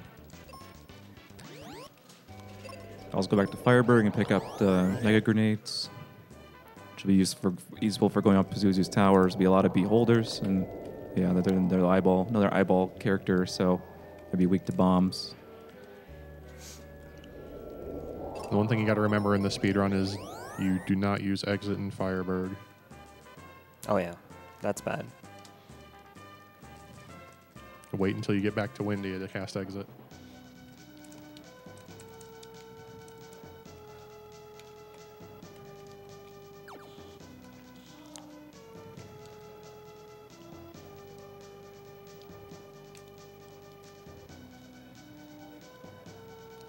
So Feral's already in the next area, and so is eLmaGus. So this is where Meteor really comes in handy. So Meteor will one-shot packs of 2. So what you generally will do here is kill one thing with Kaylee using arrow, and then have Benjamin cast Meteor to get rid of the rest of them, and it's pretty quick. I actually have to pay attention here since I am level You 15. I have to you- equip the claw. Yeah. It's insane. Same. I was very lucky. I got level 16 upon defeating Ghidra. Good thing I noticed that. Because usually what happens, even if you don't get level 16 by Ghidra, Ghidra will give you level 16, usually. Yeah, usually.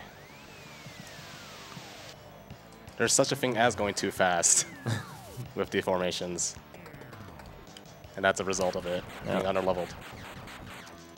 But now Magus is level 16, so in the clear. We can go back to the sword and try to outspeed any of these enemies if we're lucky. Also, one thing to note is you are missing a wizard spell charge upon leveling up from level 15 to level 16.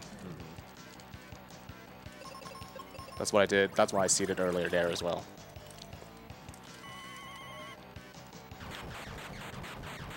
The next big impact level ways 20. on the run is actually the last boss. You might have to do things differently if you're a little bit too leveled up. So, but we'll get to that once we get to the last boss. Cupid Locker Girl went on an adventure, and so did I. Yeah, and as was alluded to in one of those donation comments, the last boss is afraid of healthcare, and you'll see that when we get there. Feral, you going for heal on Dullahan? Of course. Of course. I'm also going for a heal. All right, let's do it. Never looked back. Let's do it. So that's actually a pretty neat thing, because like heal can be used on the boss, and so for Dullahan it will actually, what does it do to him? It will paralyze. Well, it has a him. chance to paralyze, and it can also poison him. Yeah. Poison's a little annoying because it deals like insignificant amount of damage. And so what they're wanting to do is paralyze him, obviously, so he doesn't make any actions. You can just sit there and smash him. Oops. Problem is you have no way of knowing if he's paralyzed until he Right, you just kind of have does to Sync or kills doesn't yours. take his turn. wait Yeah. and see if he makes an action or not after you do it.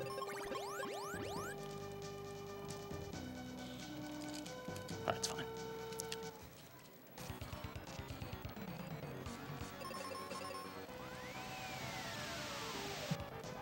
So Feral starting the Dillahan fight now.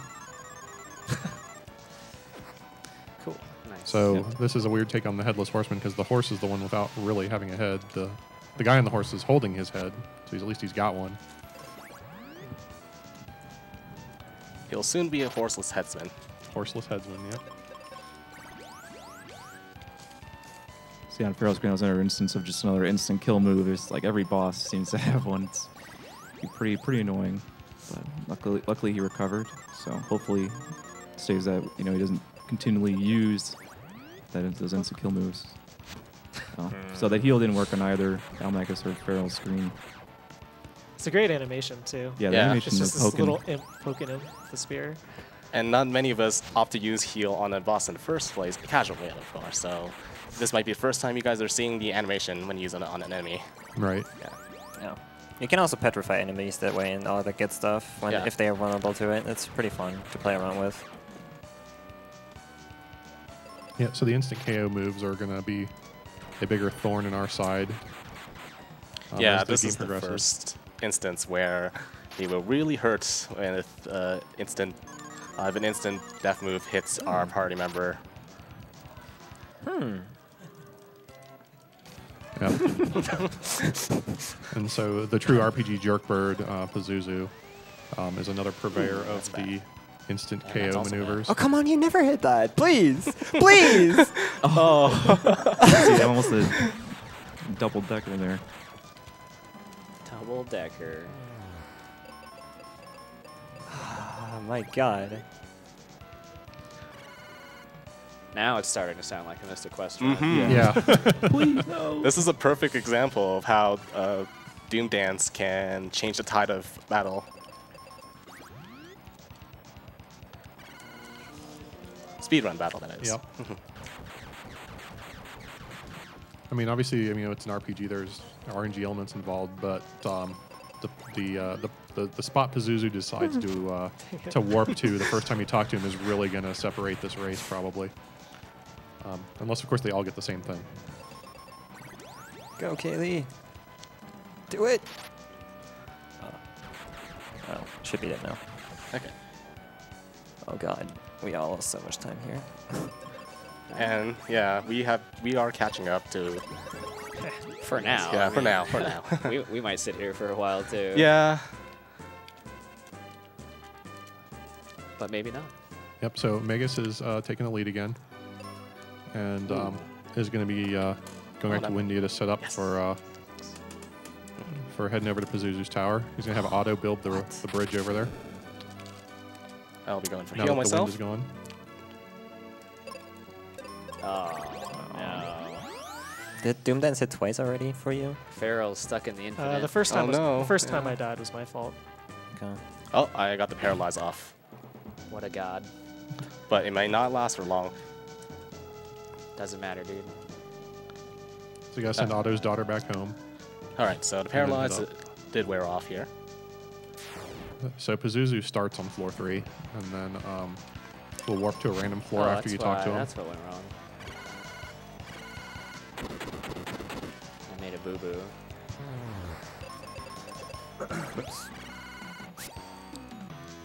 Dillahan keeps focusing on Benjamin. That's fine. There we go. Again. Yo, I also got the paralyze. I guess you guys just should have played better. Should Yeah. have. Just get lucky. Just get lucky. He really is going after Benjamin, huh?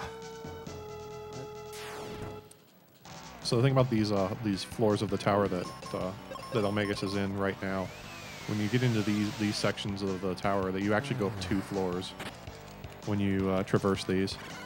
So eLmaGus will appear up on floor 3, and then he will encounter Pazuzu, who will taunt him and then run away.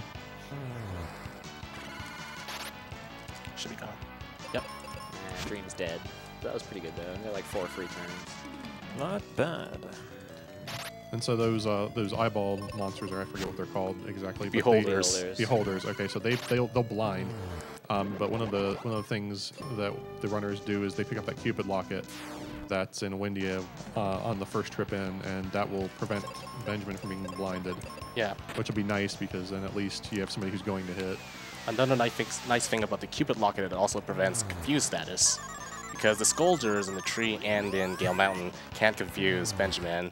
And with the Cupid locket that we pick up between the tree and Gale Mountain, we can get our confusion resistance. So sometimes you can save a meteor if you have a triple Scoldger fight in the Gale Mountain. So what was that, floor 6 minute? Definitely. Yeah, I told you. You just got to throw bombs. I mentioned that the other day. I thought it was 2 sword slashes that Feral does. That's Feral's 100%. We can't execute that one. 100%. We can't execute that one. That's like, that's too... I have floor 2 manipulation myself. That's my name. Okay. We'll see. We'll see. So the blinds on Kaylee are actually handy if you haven't used up all your heal potions yet. You can have Kaylee heal potion herself out of blind and burn those. Shout out to Vultez, who does escape from this formation to get a better one, which is the double birds here. So you have another Sphinx-type monster here. eLmaGus fought before this Chimera.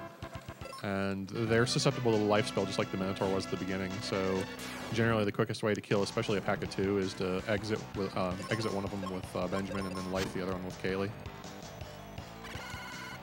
Nose packs are very scary too. You might have the possibility of fighting them multiple. You might die to them like 3 times. So yeah.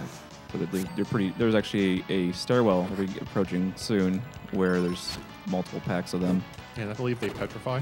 Like yes, they petrify, and their moves deal a lot of damage. We call this the Hell Way. And hopefully we can get through it without much trouble. Ooh.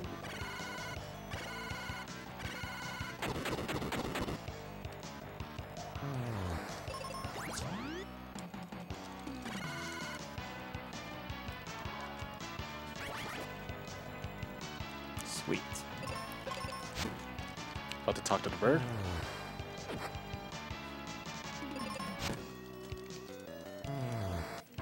So this tower has 7 floors.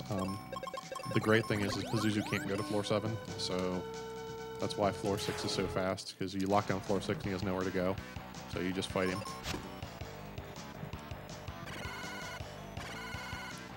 Yeah, I forget the exact order, but I know that floor 6 is good, and then floor 1 is second best one. Then it's 5, then it's floor 4, then it's floor 2. Right. The difference between 5 and 4 is not much,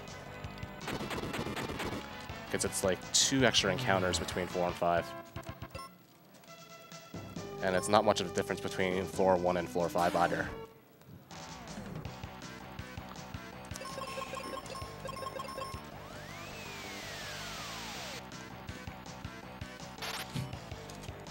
These chimeras are actually an example of things that are not weak to, that are actually resistant to flare. We don't have flare yet, but we do get it in this dungeon.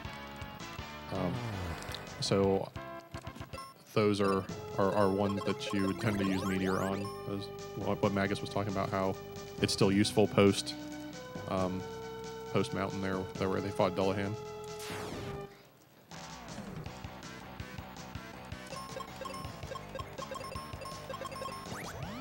We have a short amount of time for some more donations as well. Yes. Go ahead. Excellent, thank you very much. We have a $26 donation from the Dark Raziel, and just says, let's go. A $10 donation from the Shuva. This is from earlier when you asked for donations and I said no. He said, what? No donations to read? Madness! Frank is Z. Indeed, I said Z, I'm sorry.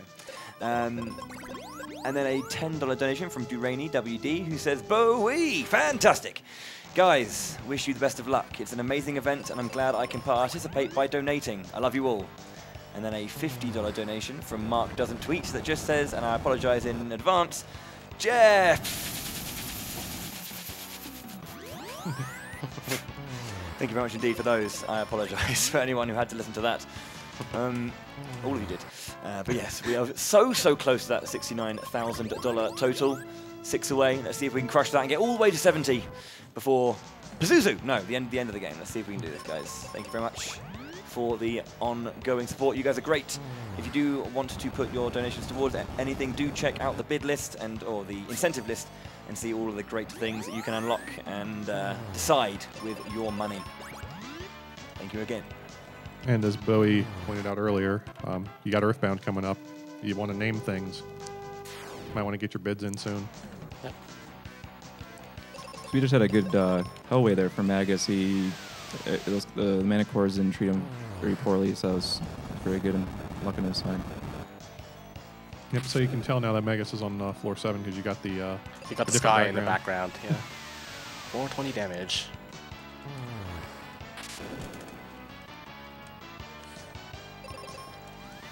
And I'm approaching the Hellway.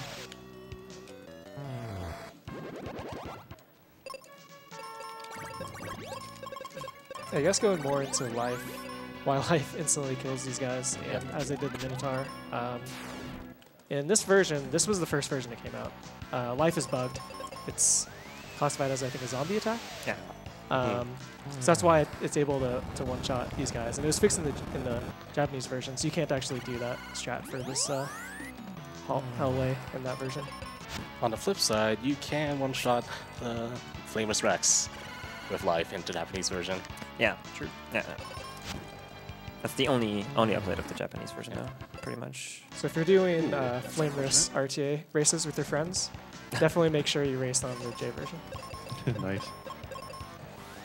And that was unfortunate. This is the power of single target quakes. Yeah, that was DDR, unfortunately. Fell afoul of the... This might happen again, unfortunately. fixes. Was that called Hellway for no reason? Yep. Oh, that can happen too. And the double petrify, yeah, not good. Because usually when something goes wrong in these battles, it continuously happens. It piles it's up. Really, it keeps piling on. It's interesting how the bad luck just gets poured on your head in this game.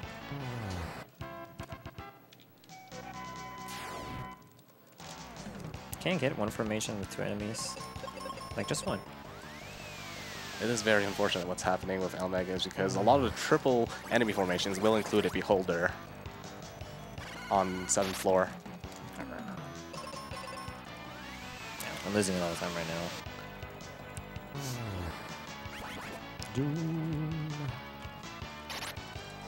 Sweet. It's annoying because the Beholders can reflect magic as well as the oozes in the tree. Right, yeah, so you obviously can't cast spells on them. If you're wondering why we were not casting magic there, that's the main reason why.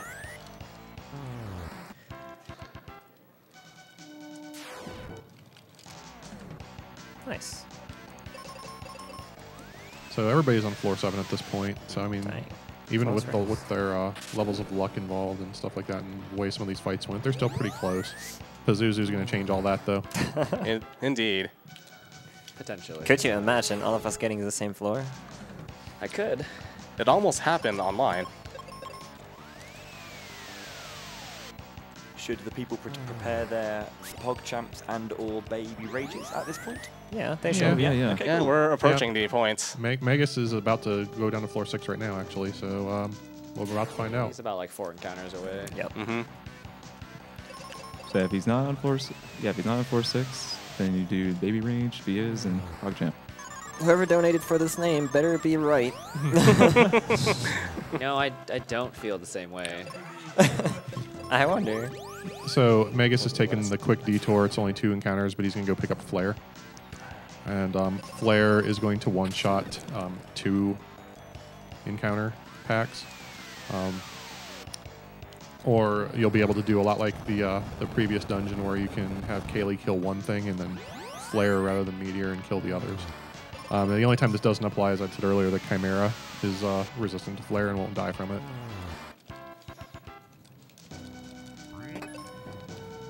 It's more of an issue when there's Beholders in the fight. Then And then there's that too, right? waste Because then them. you can't use Flare on them. Because when there's Chimera, there's usually either one Chimera or 3 enemies, so it doesn't really change the fight. Because you can take care of the single Chimera. Right, with a arrow spell, yeah. It's more like for Doom Castle, where you get Chimera and a couple of things. Yeah. I also think like Cerberus. I think Cerberus are. Oh yeah, I'm sorry, yeah, weak to- Cerberus. I forget if that's if that was their name or not. But. The Cerberus are weak to flare, yeah. Yep. In Doom Castle. But they're also a not so fun fight. Yeah. So here we go. He's going to lock off floor 6, and what do we have? Oh, no Baby floor 6. Rage. Baby Rage. All right, who donated for this name?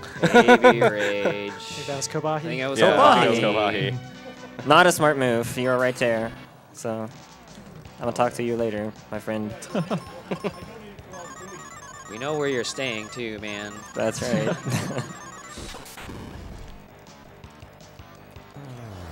Alright.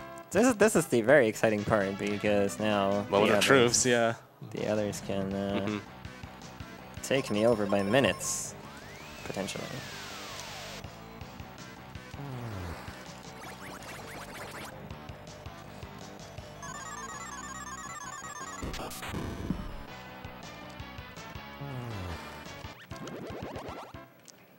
So now actually Magus is hoping for floor 1.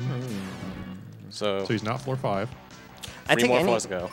I mean, 4 is fine, 1 is fine, then there's this 1 floor that I'm not going to mention that's not so fine. It may or may not be one of Big's the names.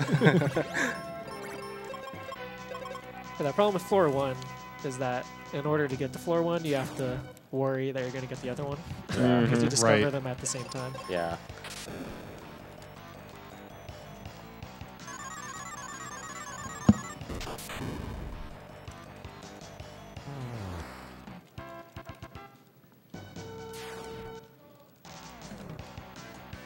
All right, we're getting close to Vic finding out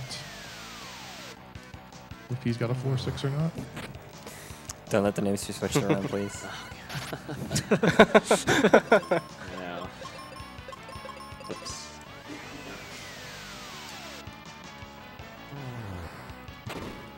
Ooh. That guy didn't like me.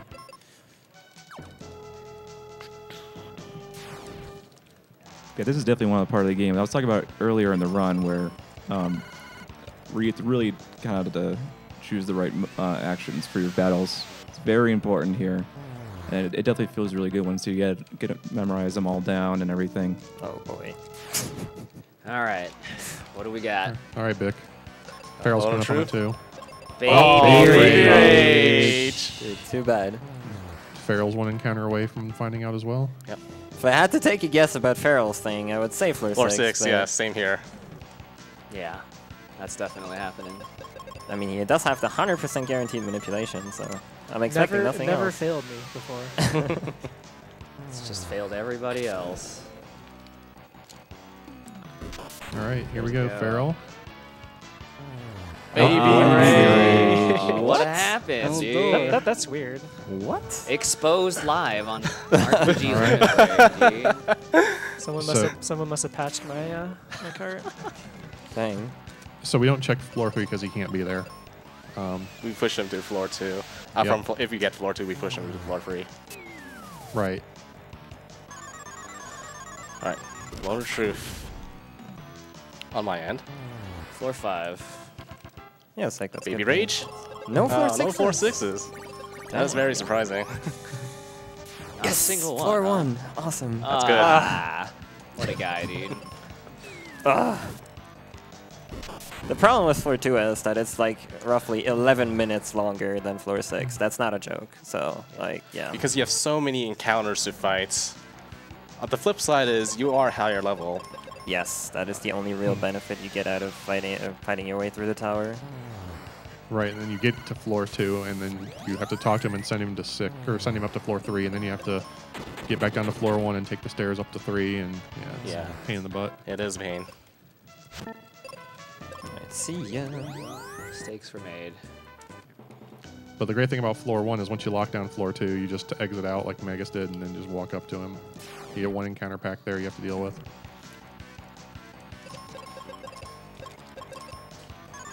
With all of our not floor 6s confirmed, I do have a couple of donations, if I may.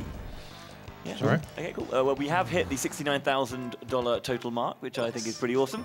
We were $6 short, and there's a $6 anonymous donation, and I know exactly who this is, with the comment merely saying, "Shut up, Bowie." Thank you. I would. Yeah, thanks, buddy. You know who you are, and I know who you are, so... then we have a $25 donation as well from Omega Maya, who says, "Just wanted to throw a quick donation in for all of you running my favorite RPG when I was younger. That seems to be a little bit of a trend. I would love to see the end of the run, but alas, I need to sleep. I know you will crush it, though, so good luck." Thank you very much for those guys. And we are, as I said, over the 69,000 donation total mark. Just 1,000 to go. We're closing in on last year's previous total of 75,000, so let's hit that and take it even further. Thank you. Let me see here on Magus screen. Legendary Jerkbird. Zuzu is a very, very annoying fight. He can. He also has this thing called Psych Shields we're using right now. It can reflect spells, so you want to refrain from using it at this time. But your main forms of damage, you're going to use Flare with Benjamin and Arrow with Kaylee. So the thing about Psych Shield, he puts it up for basically a turn. He uses it, and then for one turn, it's up, and then he takes it down the next turn. Now, generally Benjamin's going to be slower. That's because you're going to be using the Claw to get the most Flare damage you can. So the great thing about that is you can queue up Flare, and because Benjamin's going to go after Pazuzu, Pazuzu's going to take down the Psych Shield, and then you can Flare him right away to get that extra damage in. Yeah. Unfortunately, Kaylee is a little too fast. Never lucky. Never lucky. Floor 2? Floor 2. I'm about to find out soon myself. I'm sorry. Yeah, that sucks. You might It's still alright. beat me, though. It's okay that only my name was correct. Or maybe DDR's is too. Yeah.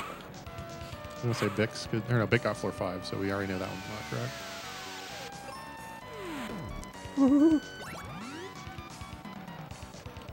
Yeah, like I was saying, Kaylee can go. She goes faster, so you want to while Pazuzu has the Psych Shield up, you want to have her just do a straight attack or heal or even use C on Benjamin too. Truly baby rage. All right. Welcome to the Floor 2 club. 2 floor 2s. Dang. This is the fated race. Critical with the claw. Let's do it. Yes, the Swag swagging claw. Swagging claw. Dragon. Basically won the race right there.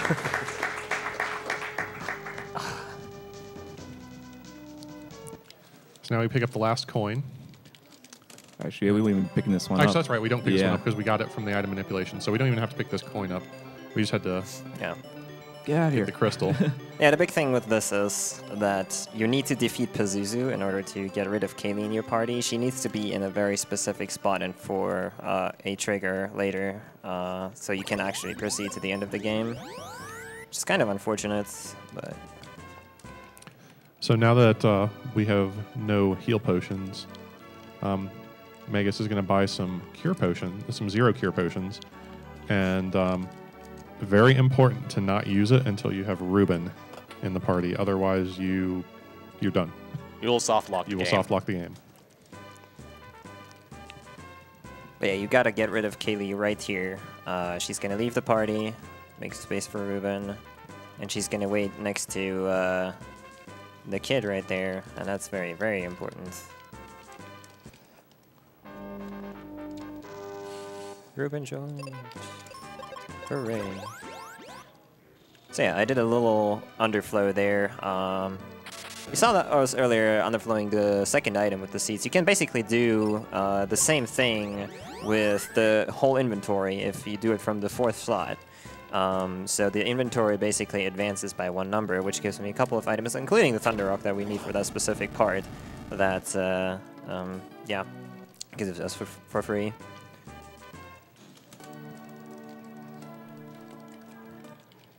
Oops. So Bic fighting Pazuzu now. Good luck, dude. Thank you.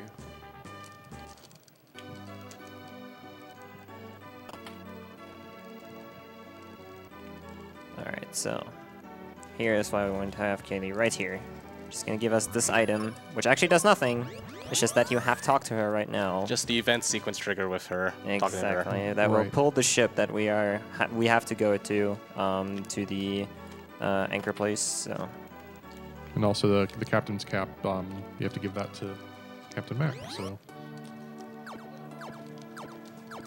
right here, if you don't talk to Kaylee, there's no ship here. Anyways, let's see how big. Oh, that it is. won't be up. It'll be up there.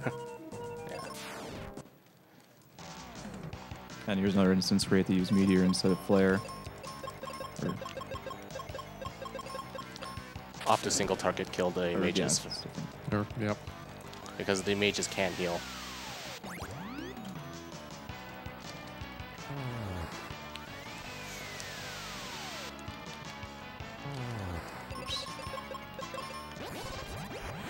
And then Ruben's only really useful thing, other than having a life spell, is every companion comes with life. Ruben has the white spell, which can do some pretty good damage. That's the one. That's the one that formation eLmaGus just had is the one you want to run away from. It's gonna be very dangerous to deal with. Whereas, yeah, just having two of the Dillahan clones there is pretty easy. Just flare them and they're done. Oops, that's not what I needed to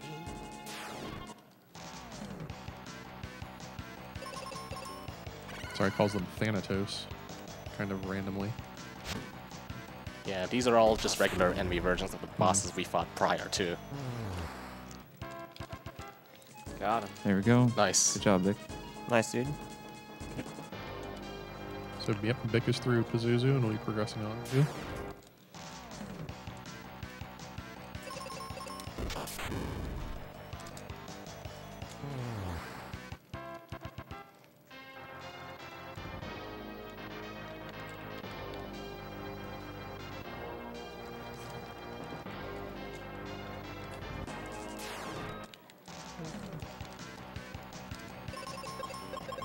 And in Max Ship, you generally want to just go down. That's what the one direction you just want to focus on. It can be kind of confusing if you're playing it casually and just going through Max Ship.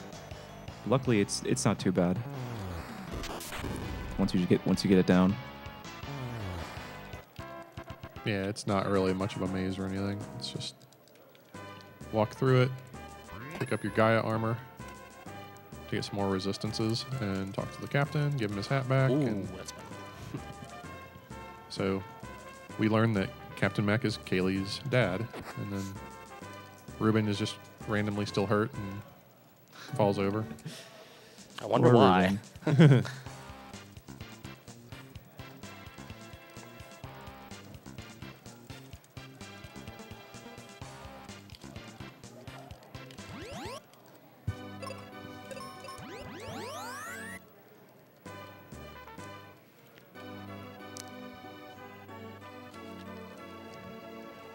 So now Phoebe's here, chilling.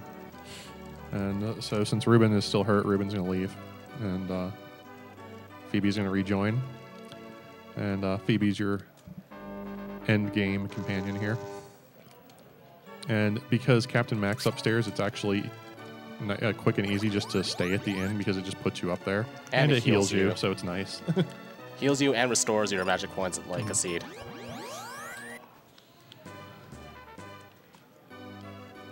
Good luck, Pharaoh. Thanks. All right. Yep, Still make a GLG. comeback, man. We still got the other bird. Yep, Still Yep, got another. definitely. In some cases, Twin Head. Yep. Yeah. It's twin head. So in Doom Castle, you get to fight reskins of the four main bosses, and yeah. So you've got basically a reskinned Pazuzu and a boss we never fought, and the Ice Golem and the Flamerous Rex, which are all renamed and reskinned. I think you don't. Oh, God. Oops, not that one. What's nice about these? Wait, these did I talk to him? I did not. Okay, so what do I do in this instance? I think I go back. Yeah. Alright. Okay. Well, then. Let's waste a ton of time. Yeah, unfortunate here. So DDR is coming up on. No, I Oh. did not talk to him on floor 2, so I have to backtrack. Oh. Yeah. Yikes. No. Can I run now? I mean, I guess if there's any saving grace, at least you don't have to fight anything.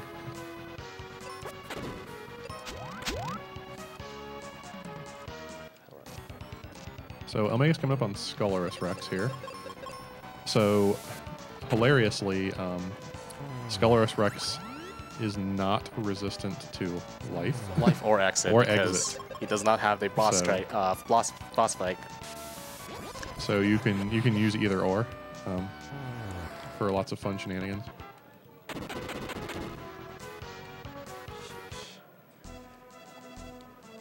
You can actually use exit on an up-and-coming boss, the Stone Stone Golem. Golem. Yep. Yeah. Which surprisingly still does not make that fight free. Yeah, that fight can be a struggle. Jenya has struggled against Stone Golem plenty of times as well. I think one time I lost Where five, is he? 5 minutes to Stone Golem. Did I not hit the 4 sword switch? Interesting. Oh yeah, you probably forgot to hit it. Yeah. That Skip is it. interesting. So I'm probably going to go back and see where he is at. He might be at floor 1. No, he cannot be at floor 1. Should be in floor 5 probably. Yeah.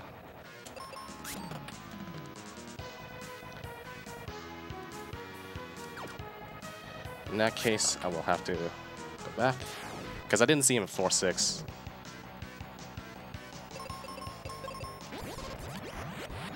Yeah.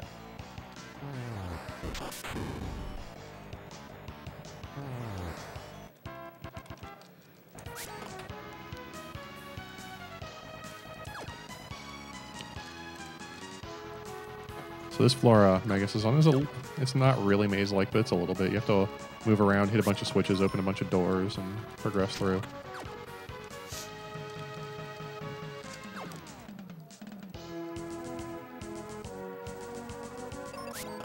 So what's kind of also neat is like each of these floors is like a miniature dungeon that kind of mimics the dungeon you fought the boss in previously.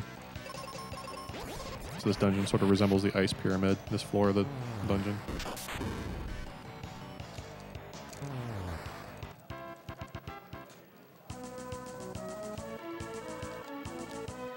Is it possible to push him to floor 7? Oh, no, you cannot. Yeah. No, no. No. Yeah. Because you already closed off this switch. That's why.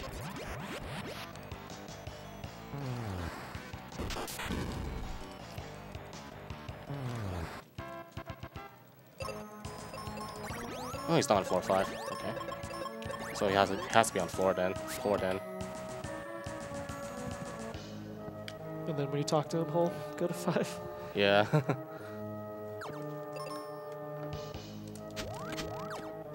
A little unfortunate that that had to happen.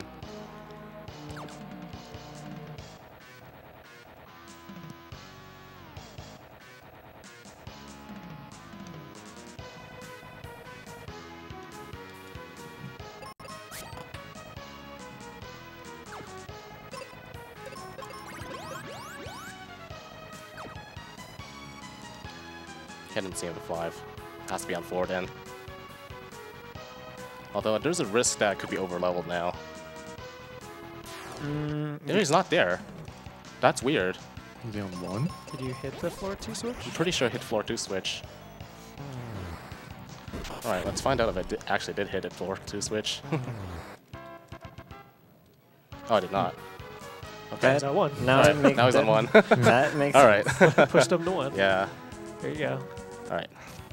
At least I got floor 1 in sense. Alright, we did it. Yeah. all calculated. Well calculated. Okay, so Magus is on Stone Golem now. Yeah, this is where he's gonna be. You can actually use exit on him to get rid of him.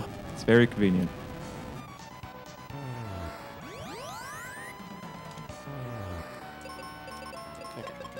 Unfortunately, that's the last boss in here. You can do that too. Mm-hmm.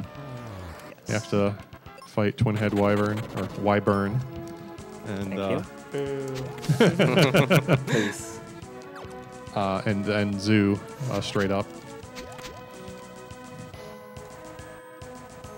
Alright. That was a risky move.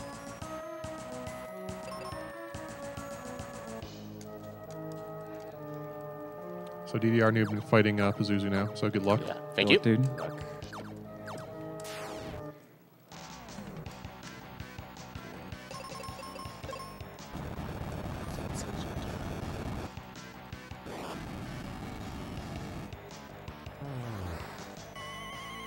Benjamin, please. So these things that eLmaGus is fighting can confuse and paralyze, as you saw. There's an item that you can get to make yourself immune to paralysis and petrify, but why would anyone waste the time to get that? Yeah, I'm not. Maybe because of that. Yeah, you could at the beginning of Doom Castle on that the sand part, you can get the eLmaGus shield. What are you thinking? Yeah, see Still, that? still not worth it. Yep. Yeah. And so Bix fighting Skullrus Rex now. Did the life spell. Oh boy, eLmaGus getting trolled by the Cerberuses here. that is. Why would anyone no. ever Why would take anyone that fight up? get the Aegis Why shield? would anyone go for the Aegis shield? Why would you get that Indeed. shield? I don't know. Jenya thinking indeed. I think I got it this time. Maybe. Perhaps. Somehow. All right, I'm not getting it, man. So they don't get it basically because unless they get a whole lot of what eLmaGus is getting, it doesn't round out to being worth it time-wise. Because you do have to fight an extra encounter and wrap all the way around in the first floor. It's like 40 seconds or something. Yeah.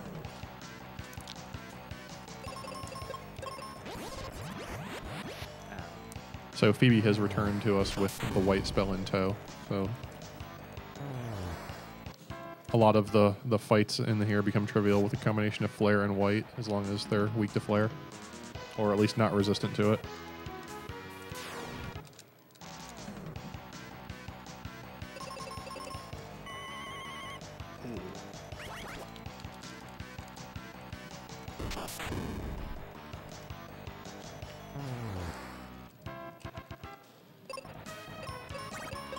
So the encounter pack eLmaGus just cleared. We do that now just so we don't have to do it after the Twin Head Wyvern fight. There'll be a quicker way out once the fight's over.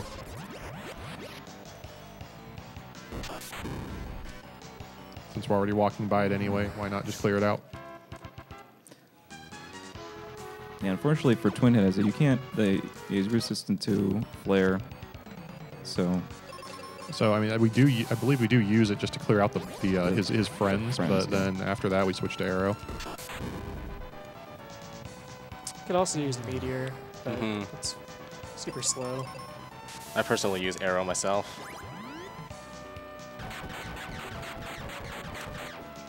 Ooh. He's almost down, so I'm gonna go for guaranteed damage.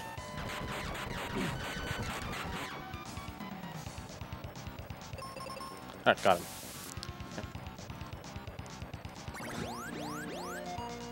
After a long adventure, we finally beat Pazuzu on floor 1. GG. Yep. GG DDR.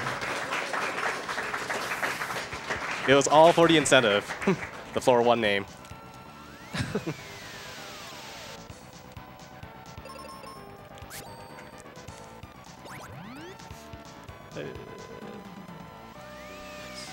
So he's not quite so Twin Head anymore. He is now single head Twin Head Wyvern.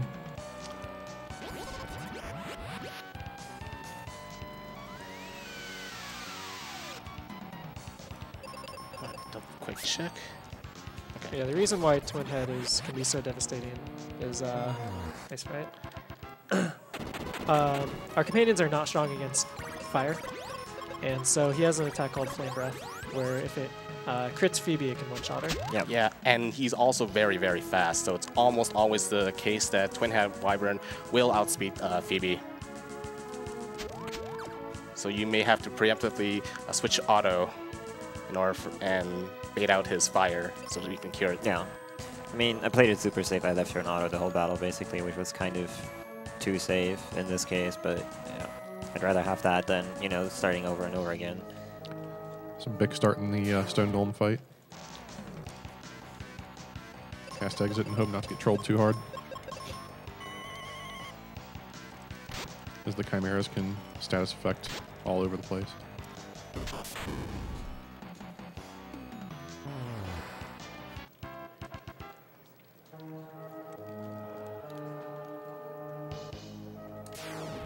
That was a pretty clean fight for Bic there. Yeah, I can't complain. It's good. Yep.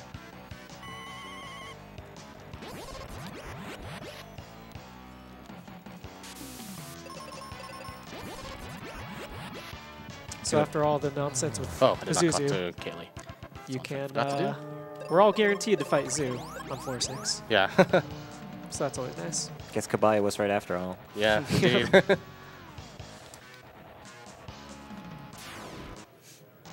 Yeah, that's what happens when you don't talk to Kaylee and get the captain's cap.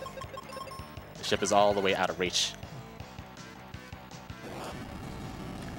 So eLmaGus is on the final boss floor before the actual final boss. So we get a Pazuzu reskin just named Zoo. We're gonna talk about Zoo He's is the not- final boss. Yeah, I mean, so he also psych shields, but it's bugged, and so it's actually what we want to see more often than not. He has a move that it calls psych shield that'll end up just doing 1 damage to both of your characters, and it's just really that's the one we want to see the most, and it's just because it's just trivial at that point. But of course, he's gonna probably Doom Dance 306 times and kill everybody. Right. Also, the floor that Magus is on too, I usually have a lot of issues with this one. A lot of status effects usually happen to me on this one. Yeah, so here's a spot where Meteor is helpful because you got the 2 Right. chimeras. I hope he got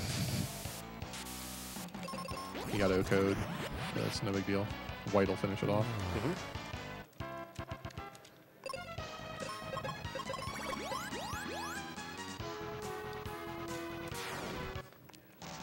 So what you'll notice a lot of times is the runners, when they go to cure, will use the companion's cure spell and not Benjamin's, so they don't accidentally exit. Sorry. Yeah, it's just I don't know it's worth it in this situation, like a racing situation. Yeah. Usually we would just use Benjamin's cure, but I guess I don't think any of us want to like exit out of like floor 6 or something. I don't know.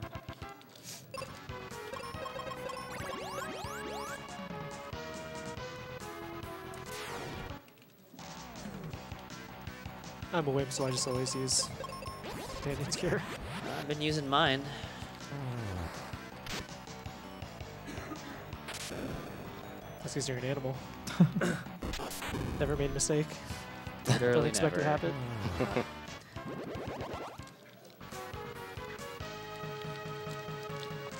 So what's kind of neat is that Chimera pack there we can just avoid by walking to the right once we get on the stairway.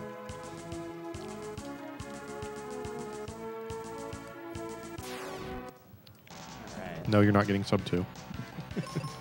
Yeah. Good luck, Vic. I know this is big in Sky. We got a minute and a half to kill the bird. Yep. Surely that will happen. So, yep. Vic on the twin head. Starting that fight.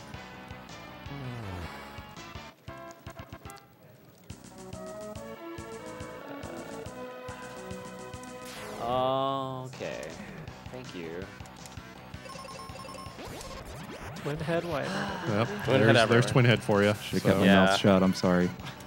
Thanks, Opus.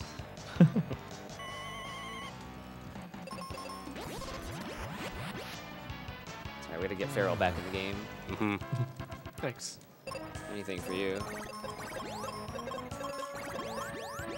So Megas going to engage Zoo now.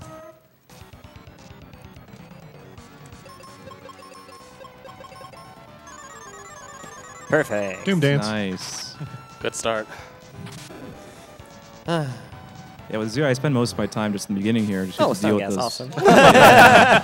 Exactly. Well, hey, at least he put you out of your misery Classic quick. Oh. Wow. Dude, your frame perfect battles just always getting the same thing. Sonic Boom. Oh, that's even better because it's wasting time. Oh. Oh, yeah. Oh, again.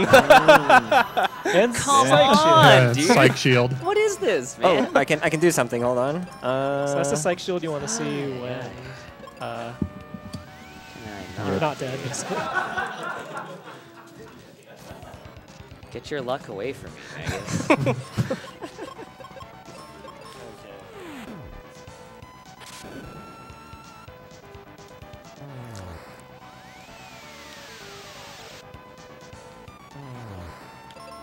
Straight tied with Feral now, dude.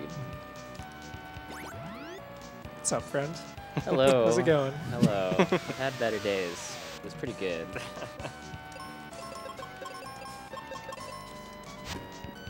You just calm down over there. So this fight will go a lot like the Pazuzu fight, just a lot of flare, and in this case, white instead of arrow. I'm in the final dungeon.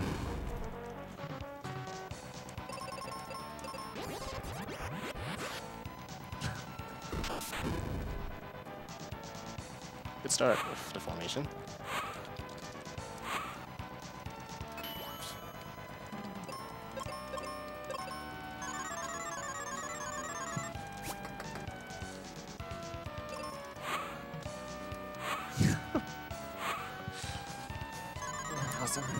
Oh, there it is, too. Oh no! Gosh.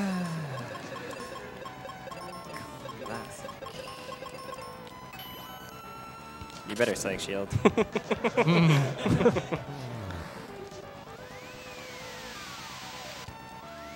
Ooh. Oh, the multiply. There we go. All right, got him. Skull was down for me. Good job. Interesting fight for sure.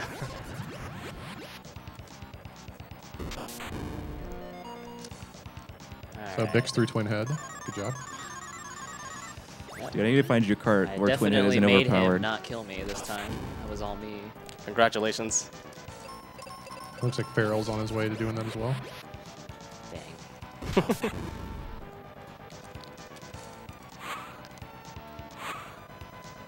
Ooh, again. Magical. Oh, it missed. It missed. I can't believe this.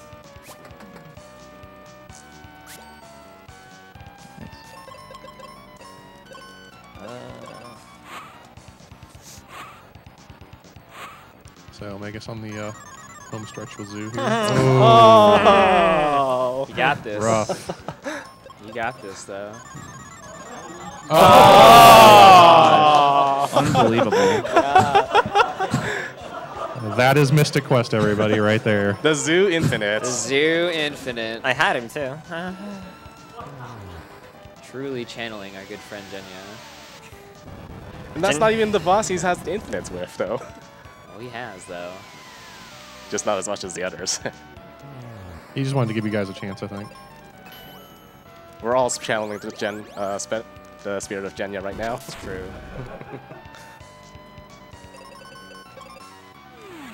I think Opus and I are the true winners here.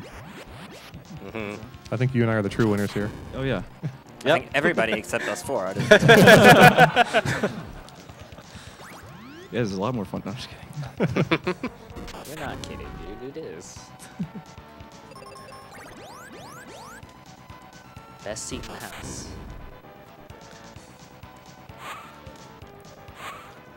At least the boss music is good. Yep, absolutely. Oh, But from this seat, I feel kind of evil. I'm just like, more.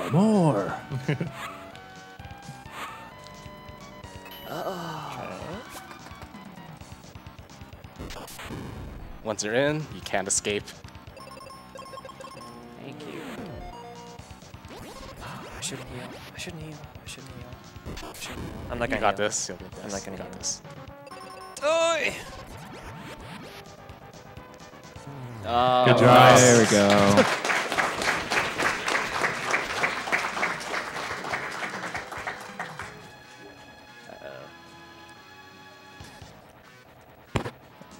And for Magus, the upcoming fight is going to be the Dark King. It's going to be important. Depending on what item you choose, it's going to affect your magic when you're going to be casting on him. So be very careful about that. And we'll be seeing in a second what ability is going to tear through the Dark King. What could possibly kill the last boss? in a matter of a few turns. The power of healthcare.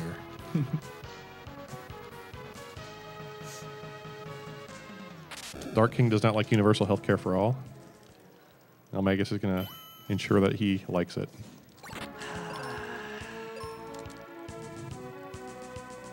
Hello again, Feral. Hi, friends. Ow. Oops. Actually, that works. All right, so time is coming up relatively shortly. No.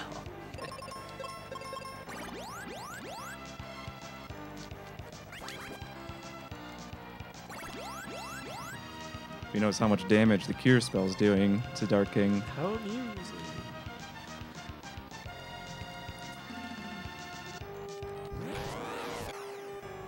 Yeah, I forget why it does so. It's like an overflow, I think. Yeah, of? HP overflow. He has too much HP. He has 40,000 HP. And Right. Time. GG's. GG. GG. Congrats. Thank you, thank you.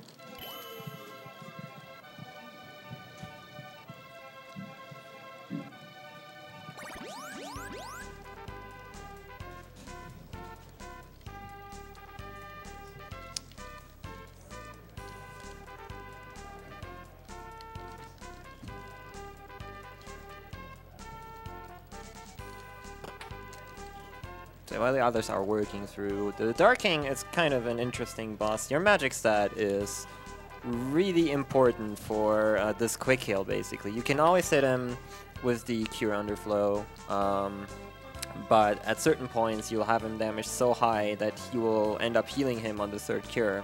Like if you're way too high level, you will never be able to damage him all the way. So if you are too high, what you have to end up doing is like healing him twice and then finishing him off with normal spells. I may have to do that myself. You should be okay though, I think. Yeah. Is it 24? Because 23 Yeah, is it's still fine. 24. I have a yeah. risk of going to level 24, I think. Yeah. That's why I said earlier that it was important to equip a certain weapon, because if you have the claw on, Exactly, it with will, the it magic will fist. actually do too much Exactly. for you. So Yeah. In order to mitigate the heal, we heal one time with Phoebe, who heals a lot less than Benjamin would heal with her cure, and that way we can just kill him with 3 straight up cures. So we got Feral entering the zoo fight now.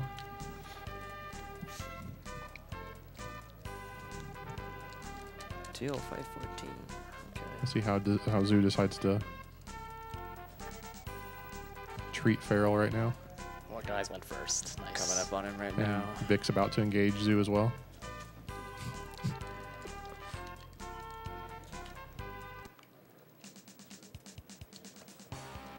Entering Twin Head Wyvern here. Good luck. Thank you. Wow. Okay.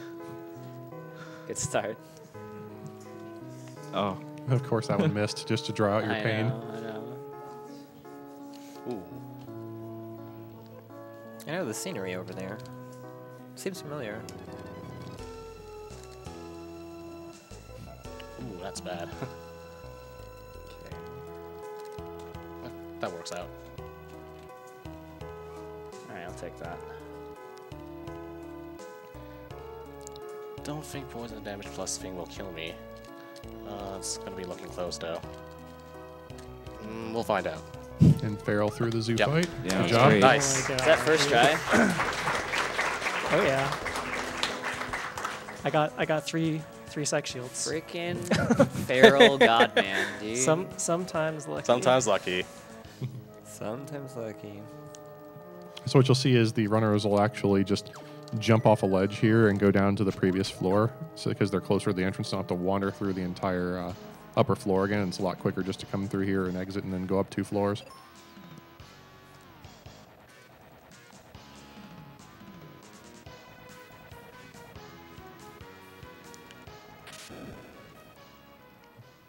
Meanwhile, Benjamin's like, why is there a statue of me up here? What?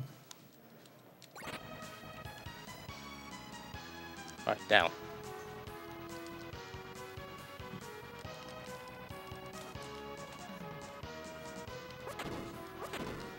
.23 is normal, right? there you go. Turn No, I have one first left. I finished with 0 before, so you're fine. I wanted to get to 0. fire. Got him. Should use 1 extra. All right, Nice job, Vic. Vic. So Good close, job. man. So close. Nice. Like DDR got through Twin Head without too much Not much issue. trouble. Yeah.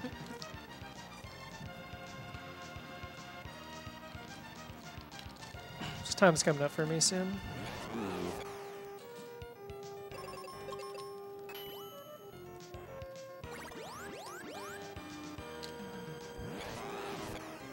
I actually want that to happen. Time. Yeah. Yep.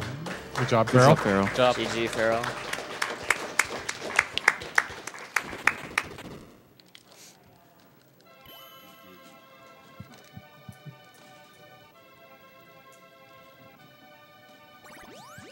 Ooh.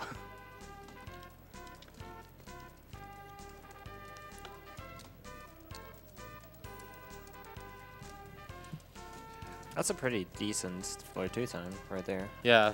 I agree.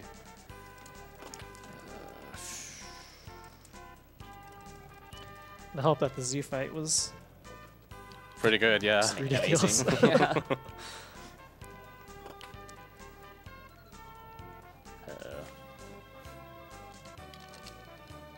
Oh, it's not good.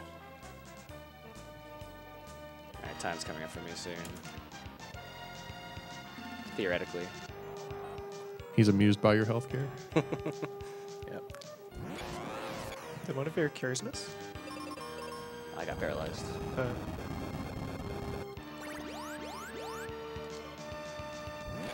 Good stuff. Time. Nice. Very nice. Good job, Vic.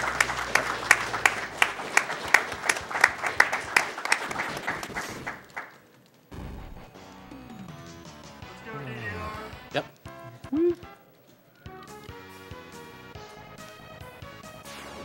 I should see it after this.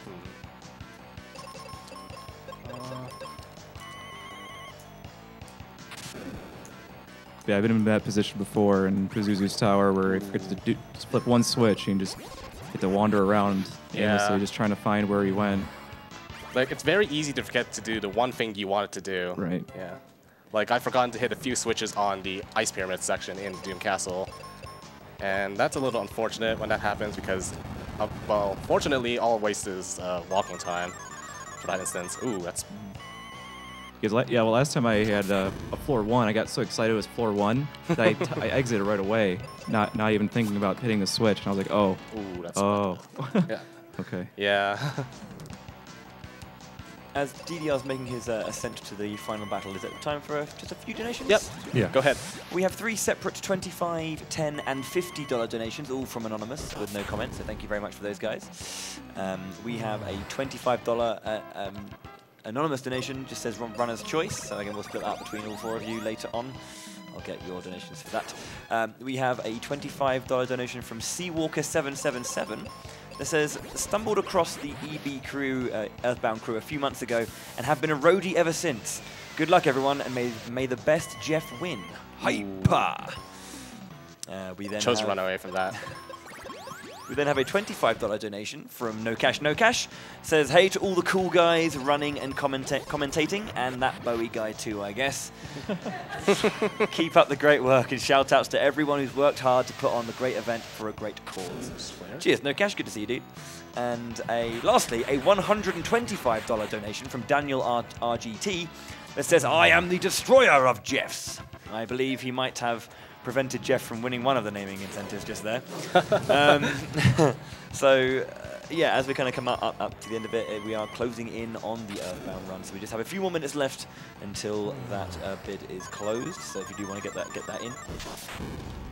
But yeah, we are closing in as well also on the $70,000 total donation mark. So you guys have been fantastic so far. I hope you guys have enjoyed this speed run race. I mean, why wouldn't you? It's the best It speed is the game best ever. speed game. What's yeah. there not to enjoy? Yep. Yeah.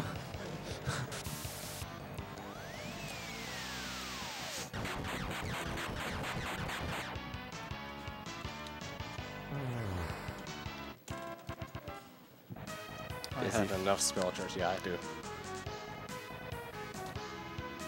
have just joined us as well, a reminder that this is RPG Limit Break 2017. We're here in Salt Lake City, Utah, and we're raising money on behalf of NAMI, the National Alliance Against Mental Illness. Obviously, this is taking place during May, which is Mental Health Month, making this entire event and the cause much more poignant. So obviously, if you do want to donate, you are supporting a great cause. And if you want to get involved in the conversation, and if you do obviously want to just reach out, you can tweet at NAMI Communicate, or you can also speak to us at RPG Limit Break. Wow. And make sure to use the hashtags Mental Health Month and hashtag Stigma Free. You guys are awesome, just in case no one said it recently. You're all pretty awesome. I hope you guys like the crab. Yeah, this is what I talked about before. This happens to me here. I just double Oops, that's not what I want petrify. to do. Should be okay though. If only you had grabbed that Aegis shield. Indeed. Ooh, Oh man, nice number. Oh, that's also bad too. that's not good at all. Oh well. Alright. Can I run from this? No, I can't. Well, that paralysis is lasting a while. It does, yeah. That's random when it wears off. Yeah, it does. It's very random on Dullahan earlier as well. This guy really doesn't want. Wow. Right. Alright, I'll go with the good old strat.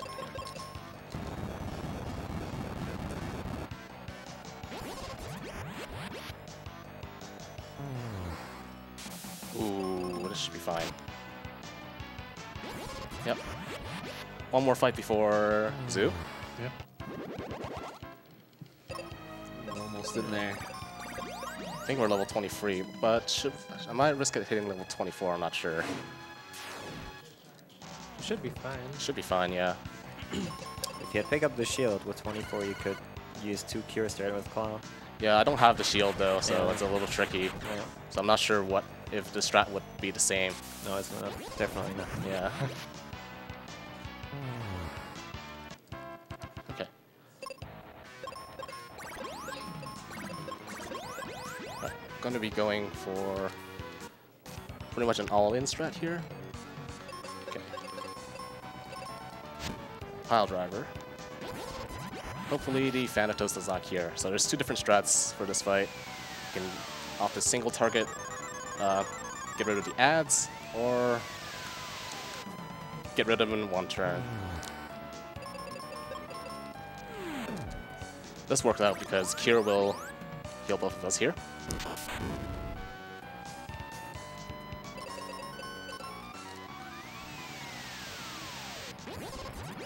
I think, guys, I need to obviously just bring attention to the fact that we have just hit $70,000 total. Oh, good job, everybody. That was pretty darn big, and that is thanks to a massive $1,000 donation from Aureliux that just says OS Komodo. So thank you very much, Thank you. Aureliux, Thanks, for Aureliux. a truly, truly generous donation there. We also do have, alongside that, a $50 donation from Maze Guy, just saying happy to donate some money and prizes to a great cause, including the Earthbound Carton Guide up next. So that is amazing. We've hit that milestone. Thank you, thank you, thank you. He should be down soon, actually. Yeah, you got that. Yeah. Yeah, I got that. Very good fight. Yeah, that was really Yeah, good. that was good. I don't think he even did Psych Shield once. I don't think it matters if he... No, it doesn't. Yeah, because Yeah. next turn he will use Psych Shield. Yep. Yeah. Alright, that was a very There good you fight. go. Nice. Yeah, it was pretty clean. Good stuff. Good job. Ooh. So level 23, You can that's come good. in underestimate. Yep. There's a specific strat for level 23 about Aegis Shield that I did find out myself, because if he does one move particularly, I don't think you guys got that move, Cure Arrow. He will drain some HP, and if you don't have the Aegis Shield, your last Cure will heal him to full. So that's one thing to watch out for. So what I do instead is a little riskier. I use White, which will deal enough damage for a hit for my last Cure to finish him off. So you'll be seeing a White cast. The nice thing is I don't have to change the cursor will be on White for Phoebe. Although I have to watch out my cursor will be on Arrow for Benjamin. And I have to switch my weapon as well. Bomb. And I did grab a I did grab 30 bombs, and I used up 28 of them. But yeah, that's the risk I have taken with this, because he can crit Phoebe, and that's what happened the first turn, and Phoebe's dead. So I think Benjamin can survive a single turn if he doesn't crit. Yeah.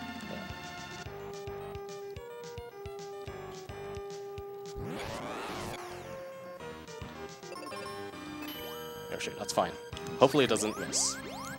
And good job. Time. Good job, guys.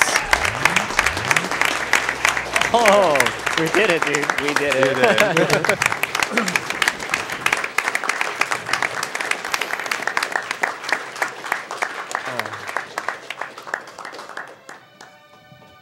That was a good race, everyone.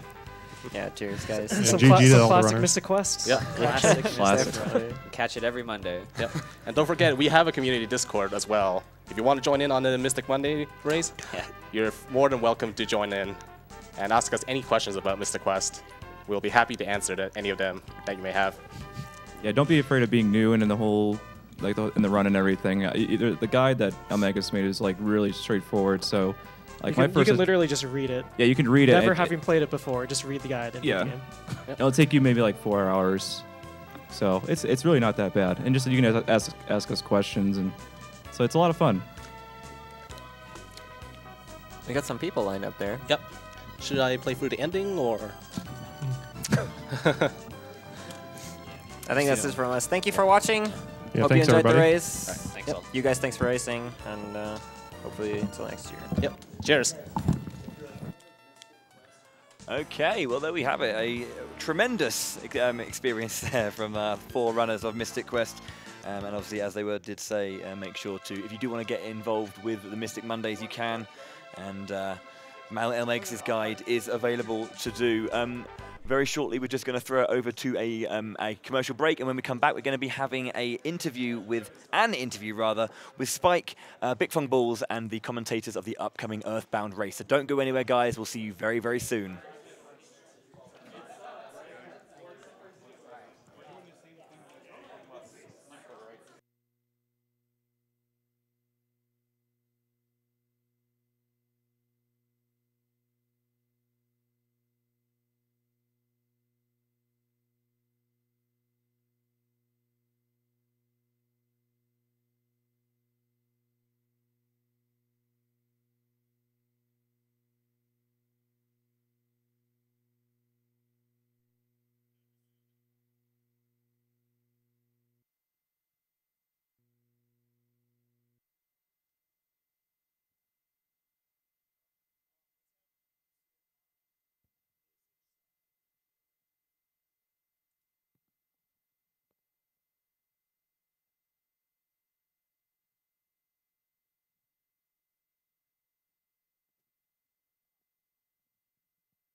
And welcome back, everybody, to RPG Limit Break 2017. Currently, you've got Bowie on the mic right now, just taking you through up until the next run. We're just setting up for the interview between Spike, Bic, and our Earthbound commentators. Earthbound run is going to be quite spectacular, a 12-man race incoming.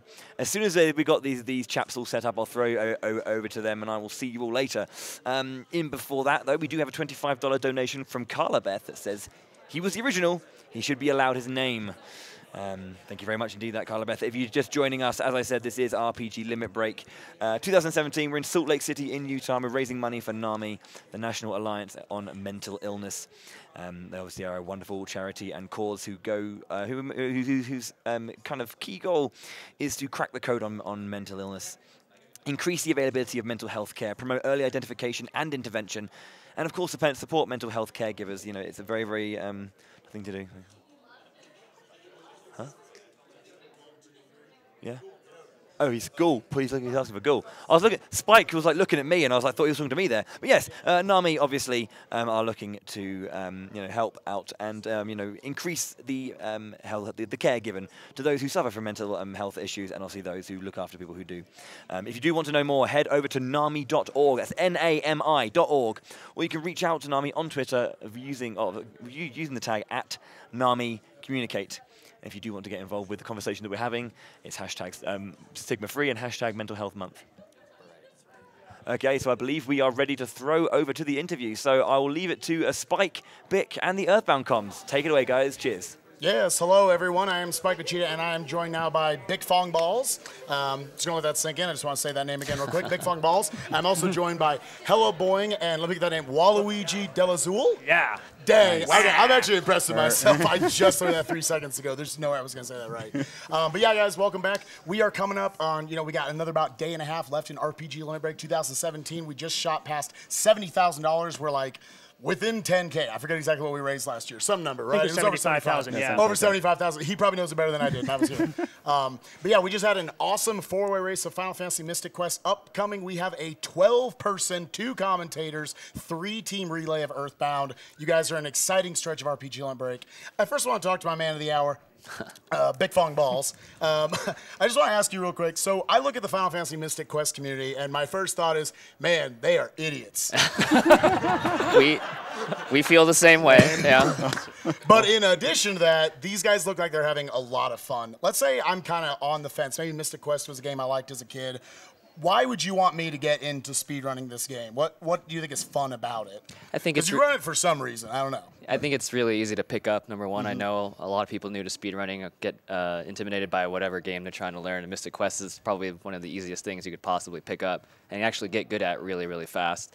And then I know there's plenty of other games out there that feel the same way, but there's just something about you getting with a bunch of people and everybody's just getting destroyed the entire time. Right, and there's just something, I guess, I don't know, it's easy to bond over that, I guess. And so that's pretty much what it came down to. FeralPigMan is actually the one that forced me into learning it. I believe that word, forced. Yeah. Once Magus put the guide out, he was just like, we should do this. And against my better judgment, I agreed. So what would be your #1 recommendation for me coming in? Do you guys have good resources online through stuff like speedrun.com? Yeah, so like literally on GameFAQs.com, there's a guide written by this guy, eLmaGus, just straight up. It literally tells you everything. Walk this way, use this ability on this enemy, pick this chest up. And you could never have even played the game before and complete the speedrun in 3-4 hours. All right, so sounds perfect. Easily the first place to go to. We do have a Discord, like DDR said, and we race every week, so you can always hop on with us and what time figure stuff out. What time are those races usually? Usually Monday nights. Yeah. All right, you guys heard it here. This always looked like one of the great, if you're looking for a first RPG to get into, looking for a fun race, only a little over 2 hours. Yeah. Sounds pretty good. Yeah. Now, you've had the experience. You've gotten to do a lot of runs over the years at here. You've done runs like Final Fantasy VI at GDQs before. I'm going to let you're in control of the games committee. I'm just I'm getting you in, dude. I'm your in. What is the next game you would like to work on and run at a marathon? Probably the biggest one on my radar right now is Saga 1. It's completely manipulated. You cannot make a single mistake for a whole hour or else the entire run's over, and I'm pretty motivated by that right now. All right, sounds good. It's a nice challenge, I think. Now, I want you to stick around because we've got a little game we're going to play right after this. I see. Yeah, a little game. I'm going to go. These guys already know. I already cheated with them. They needed an advantage, so. I didn't talk to you about this. I'm sorry. Oh, wait, what? But I'm also joined by, so these two guys, part of the Earthbound community. Again, we've got Hello Boing, and we have got Waluigi. Waluigi's good. I'll go with Waluigi. I remembered it. It was literally 2 minutes ago. Like the community calls me Wah because, extra syllables. It's too hard. It's Waluigi. I'm going to call you Waluigi. Okay. So we've got, again, our 2 commentators here. You guys have one of the hardest tasks, I feel like, not to put down the runners, but you guys have to try to orchestrate this 12-person relay, directing the audience's eye throughout. What was just the inspiration for making this gigantic relay happen at the Limit Break, unlike anything we've ever seen at the Limit Break? Well, first of all, it's an honor to have Earthbound in Limit Break again this year. And we had so many different people submit the glitchless run. We're probably going to flood Puexel and all the other people who check these glitchless runs. Okay, well, this is Andy Perfect. He submitted Glitchless. Let's watch this. And then that's done. Okay, this is LL Temple. He submitted a run too. This is Ultimo Ice. He submitted one. And I thought, you know, they would choose like the best time, the best explanation, and maybe one person runs it, and we have the entire community in the audience. No, they accepted all of them. And I'm like, what, are we going to have a 12-person split screen and just watch a tiny 1 inch by 1 inch? I'm just going to go on record. Wow. That would have been sick, but no, I think... You're like looking at this one little corner up there, like, I think that's a pixel. No, the relay race, I think that makes the most sense, and I completely agree with that. And I guess the only thing I'm worried about is like the baton passing. Like, if you're going to pass the controller, what's going to happen? Little hot potato action in there. Yeah, maybe the next runner can run in from across the officers club, no problem. Just kind of just dive in. And just Sorry, I just got back from dinner. What are we doing?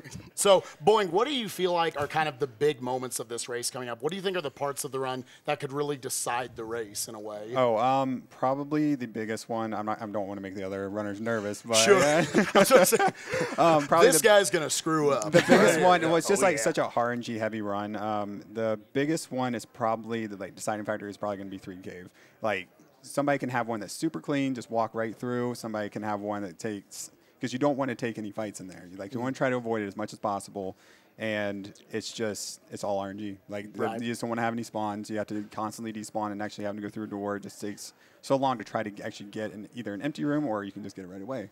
So it's probably going to be, it's not going to be the deciding factor, but it'll definitely be a big moment in the race for sure. It'll really set the motivation for the rest of the early game, because 3 Cave comes in at about the 1 hour, 10 or 15 minute mark. Yes. All right. So one more question. They're having a good time over there. We got one more question for you guys. So you've got, this is kind of, I'm calling it the summer of Earthbound. What is the more surprising except that you got a 12-person relay or the closer of SGDQ? Oh, man. Now which one you love more? You the thing that was probably more surprising was probably the SGDQ actually being accepted. I mean, seeing Undertale at AGDQ, like closing out AGDQ, it was kind of... I know one of our runners came in. He kind of like saw that that it might be a pattern. They might actually try to do Earthbound, but it's just over the years, it just hadn't happened. And then all of a sudden we saw it in SGDQ, and then it was the closer. Yeah. And we were just like it was just such a huge honor to see that, and it's just like having such a good runner too, being able to close it. It was just it was so surprising, and it was such a good, such an honor to actually be able to be involved in that. A lot of people, you guys are just watching what's in the stream room right now. I'm pretty sure the entire Earthbound speedrunning community is back there right now. Everybody has come to this. A lot of them are also coming out to SGDQ. I think that's awesome. You guys are getting this opportunity. Very lovely community. Yes. Now, let's get on to the main course of this interview right here. All right, so bichphuongballz. I know that the number one thing you've always wanted to do in the speedrunning community is you've wanted to go to a GDQ or a Limit Break, because I'm sure this game fits into Limit Break, and run Where's Waldo? Yeah. Now, here at RPG Limit Break 2017, we like to make sure your dreams come true. What? Bring it up. Everyone, show it to the camera. Show it. Where's Walt? Earthbound runners. On this side of the room, you'll be cheering for bichphuongballz. Oh, God. Do I get a lifeline? Come on, boy, you got this. Dude, I mean, there's 2 of them. For anyone who doesn't know, bichphuongballz runs this on the NES. I want a clean fight, ladies and gentlemen. Okay. 1 page at a time. First to find Waldo wins the page. First to 3 wins the set. All right. Get on a random page. Don't open the book yet. We're going to be starting in 3, 2, 1, go. Boy. Right 2 here. fingers. Use 2 fingers. Oh, God. Who got it? I want an instant replay. I don't believe that. That was really fast. You can use this as your pitch video for Where's Waldo next time. That's a good idea, actually. That actually is. Yeah, it's all set. No, I've never seen this book in my life. Where's Waldo? Book percent. All right. Again, it's best 2 out of 3. Round 2, everyone. All right, get your fingers on a different page. We're going to be flipping it up in 3, 2, 1, go. Go, go, go, go, go. You're looking at the ship. Why are you looking at the ship? There's a Try lot the beach. of Try the people on this beach. pitch. It's the fairgrounds, man. Dang. He was right underneath the postcard. That one got me for a while. Maybe you shouldn't use this as your pitch video. All right. All right, one more round. This is the deciding factor of whether Mystic Quest or Earthbound's a better speed game. All right. No. All right, guys, you got your hands on another page. There's 12 of them. Don't pick the same one, I swear. All right, we're going to be starting in 3, 2, 1, go! Oh, that's not a page. That's not a page either. Oh, he started at a disadvantage. Got him! Got him! Right there! I'm sorry. It was a good battle. Just so everyone knows, Bick flipped to this page. Solid. No. Which I thought, dude, you're in there. He's right there. Just put your finger on the page. You got it. I should have let the judges decide that one. Yeah. I wasn't saying mistake. Like, it was a mistake. Go for it, man. It's that Where's Waldo manip. Yeah. All right, everyone. Well, that was the greatest interview I've ever run in my life. Thank you so much again to Bick and all the rest of the Mystic Quest crew. That was an awesome race you guys just had. Again, absolutely. Make sure to check out everything about that, the guides and everything. Get in on those races. Coming up, we got some insanity, a 12-person relay. Good luck to both of you gentlemen on the commentary. Should be a lot of fun, guys. Welcome back to RPG Limit Break 2017. Thanks. Thank you. All right.